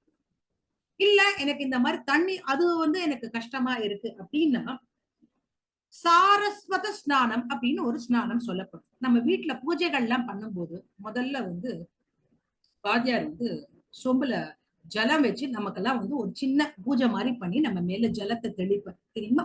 இது வந்து வேத பண்டிதர்களால் நீ வந்து ஸ்நானம் செய்தவன் அப்படின்ட்டுன்னு சொன்னாலே நாம ஸ்நானம் செஞ்சதா ஆயிடுவோம். அப்போ உடம்பு சரியில்லாத காலத்துல ஒண்ணு ஜல புரோஷிச்சுக்க முடியல அப்படின்னு இருந்ததுன்னா, வேத பண்டிதர்கள் வந்து இல்லம்மா பரவாயில்ல நீ ஸ்நானம் செஞ்சதா நான் ஏத்துக்கிறேன் அப்படின்னு சொன்னாலே அந்த இடத்துல நாம பூஜை செய்ய தகுதியானவர்களாக ஆகி முடிக்கிறோம். சரி, இது மட்டுமா அப்படின்னு பார்த்தோம்னா, அப்போ அவர்கள் என்ன பண்ணலாம் அப்படின்னா, நம்ம குளிக்கல, வேத பண்டிதர்கள் நான் குளிச்சா மாதிரி சொல்லிட்டேன் அப்படின்னா, அப்போ உடனே நம்மளுடைய பழைய துணிகளை எல்லாம் கழட்டிட்டு தோஞ்சி காய வச்ச நல்ல புதிய வஸ்திரத்தை நாம உடுத்திண்டா நாம பூஜையில பங்கு பெறணும். சந்தியாவந்தனமாகட்டும், நித்திய பூஜைகளாகட்டும், வேத அத்தியாயனம், இது எல்லாத்துலயுமே நாம பங்கு கொள்ளலாம். இல்லாட்டி மந்திர தீர்த்தத்தால நம்ம மாவலையில அப்படி தெளிப்பா இல்லையா, அந்த மாதிரி தெளிச்சாலுமே நாம அந்த மாதிரி பூஜைகளில் நாம பங்கு கொள்ளலாம். ஆனா ஸ்ராத்தம் திதி செய்யறதுக்கு போது மட்டும், அதே போல யாகம் ஹோமம் செய்யும் போது அதுக்கு இந்த ஜலம் தெளிக்கிறா பாருங்க, அவளால அதுல ஈடுபட முடியும். ஸ்ராத்தம் மற்றும் யாகம் செய்யும் பொழுது நம்ம அட்லீஸ்ட் கண்ட ஸ்நானமாவது நாம பண்ணியிருக்கணும். இல்ல அப்படி முடியாம இருந்தோம்னா நம்ம உடம்ப ஒரு ஈர துணியாலையாவது முழுக்க தொடச்சி இருக்கணும். அந்த மாதிரி இருந்ததுன்னா நாம அந்த மாதிரி விஷயங்களிலும் நாம பங்கு பெறலாம் அப்படின்ட்டு நம் முன்னோர்கள் நமக்கு வழிவகுத்து. இன்னைக்கு நான் இந்த டாபிக் ஏன் எடுத்தேன்னா, என் வீட்டிலேயே எங்க அம்மா ரொம்ப பிடிவாதம்.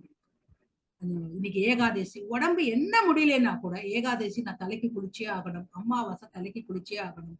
இந்த மாதிரி தலைக்கு குளிச்சுட்டு அவ இன்னும் உடம்பு முடியாம ஒரு வாரமா படுத்துக்கும். இது நிறைய வீடுகள்ல இது நடக்கிறது. ஆனா நம்மளுடைய சாஸ்திரம் அந்த மாதிரி எல்லாம் பண்ண அவசியமே இல்லை. நீங்க இந்த மாதிரி துளசி ஜலத்தை மேல தெளிச்சுண்டாலோ இல்ல ஈர துணியால உடம்ப தொடச்சுண்டாலே நீங்க சுத்தமானவர்களாக, பூஜைக்கு தகுதியானவர்களாக ஆகி விடுகிறீர்கள் சொல்லப்பட்டது. மீண்டும் அப்போ இது உடம்பு முடியாதவர்களுக்கான ஸ்நானத்தை பத்தி இன்னைக்கு பார்த்தோம். அப்ப சரி, உடம்பு நன்னா இருக்கிறவர்களுக்காக எப்பேற்பட்ட ஸ்நானங்கள் நம்ம சாஸ்திரம் சொல்லி இருக்கு அப்படிங்கறத நாம அடுத்த பகுதியில பார்க்கலாம். ஸ்ரீ குருபியோ நமः.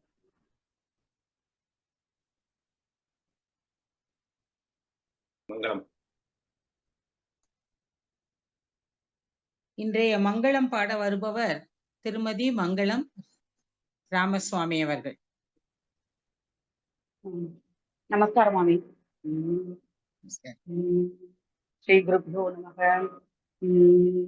உலகெல்லாம் உணர்ந்து ஓதற்கு அறியவன், நிலவுலாவிய நீர்மலிவேணியன், அலகில் சோதியன் அம்பலத்து ஆடுவான், மலர்த்திலம்படி வாழ்த்தி வணங்குவான், வேதநெறி தழைத்து ஓங்க மிகு சைவத்துறை விளங்க, பூத பரம்பரை பொலிய புனிதவாய் மலர்ந்தழுத சீதவல வயற் புகழி திருஞான சம்பந்தம், பாதமலர் தலை கொண்டு திருத்தொண்டு பரவுவார், மண்ணினில் பிறந்தார் பெரும் பயன் மதிசூடும், அண்ணலார் அடியார் தம்மை அமுது செய்வித்தல், கண்ணிலார் அவர் நல்விழா பொழிவு கண்டு ஆதல், உண்மையாம் எனில் உலகர் முன் வருகென உரைப்பார், உண்மையாம் எனில் உலகர் முன் வருகென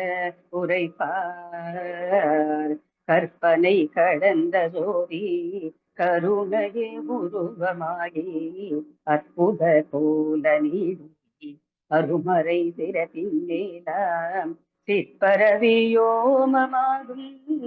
திருச்சிற்றம்பலத்துள் நின்று பொற்புடன் நடம் செய்கின்ற பூங்கழல் போற்றி போற்றி, ஆதியாய் நடுவும் ஆகி அளவிதா அளவும் ஆகி சோதியாய் உணர்வுமாகி தோன்றிய பொருளும் ஆகி பேடியா ஏகம் ஆகி பெண்ணுமாய் ஆணும் ஆகி போதியா நிற்கும் தில்லை பொது நடம் போற்றி போற்றி, வான்முகில் வளாது பெய்த மலிபலம் சுரக்க மன்னன் கோன்முறை அரசு செய்க குறைவில்லாது உயிர்கள் வாழ்க, நான்மறை அறங்கள் ஓங்க நற்றவம் வேள்வி மல்க, மேன்மை கொள் செய்வ நீதி விளங்குக உலகம் எல்லாம், மேன்மை கொள் செய்வ நீதி விளங்குக உலகம் எல்லாம், மேன்மை கொள் செய்வ நீதி விளங்குக உலகம் எல்லாம். திருச்சிற்றம்பலம். அருமையம்மா, அருமை. ஞான சம்பந்தரின் அருமையான பாடல். ரொம்ப சந்தோஷம்.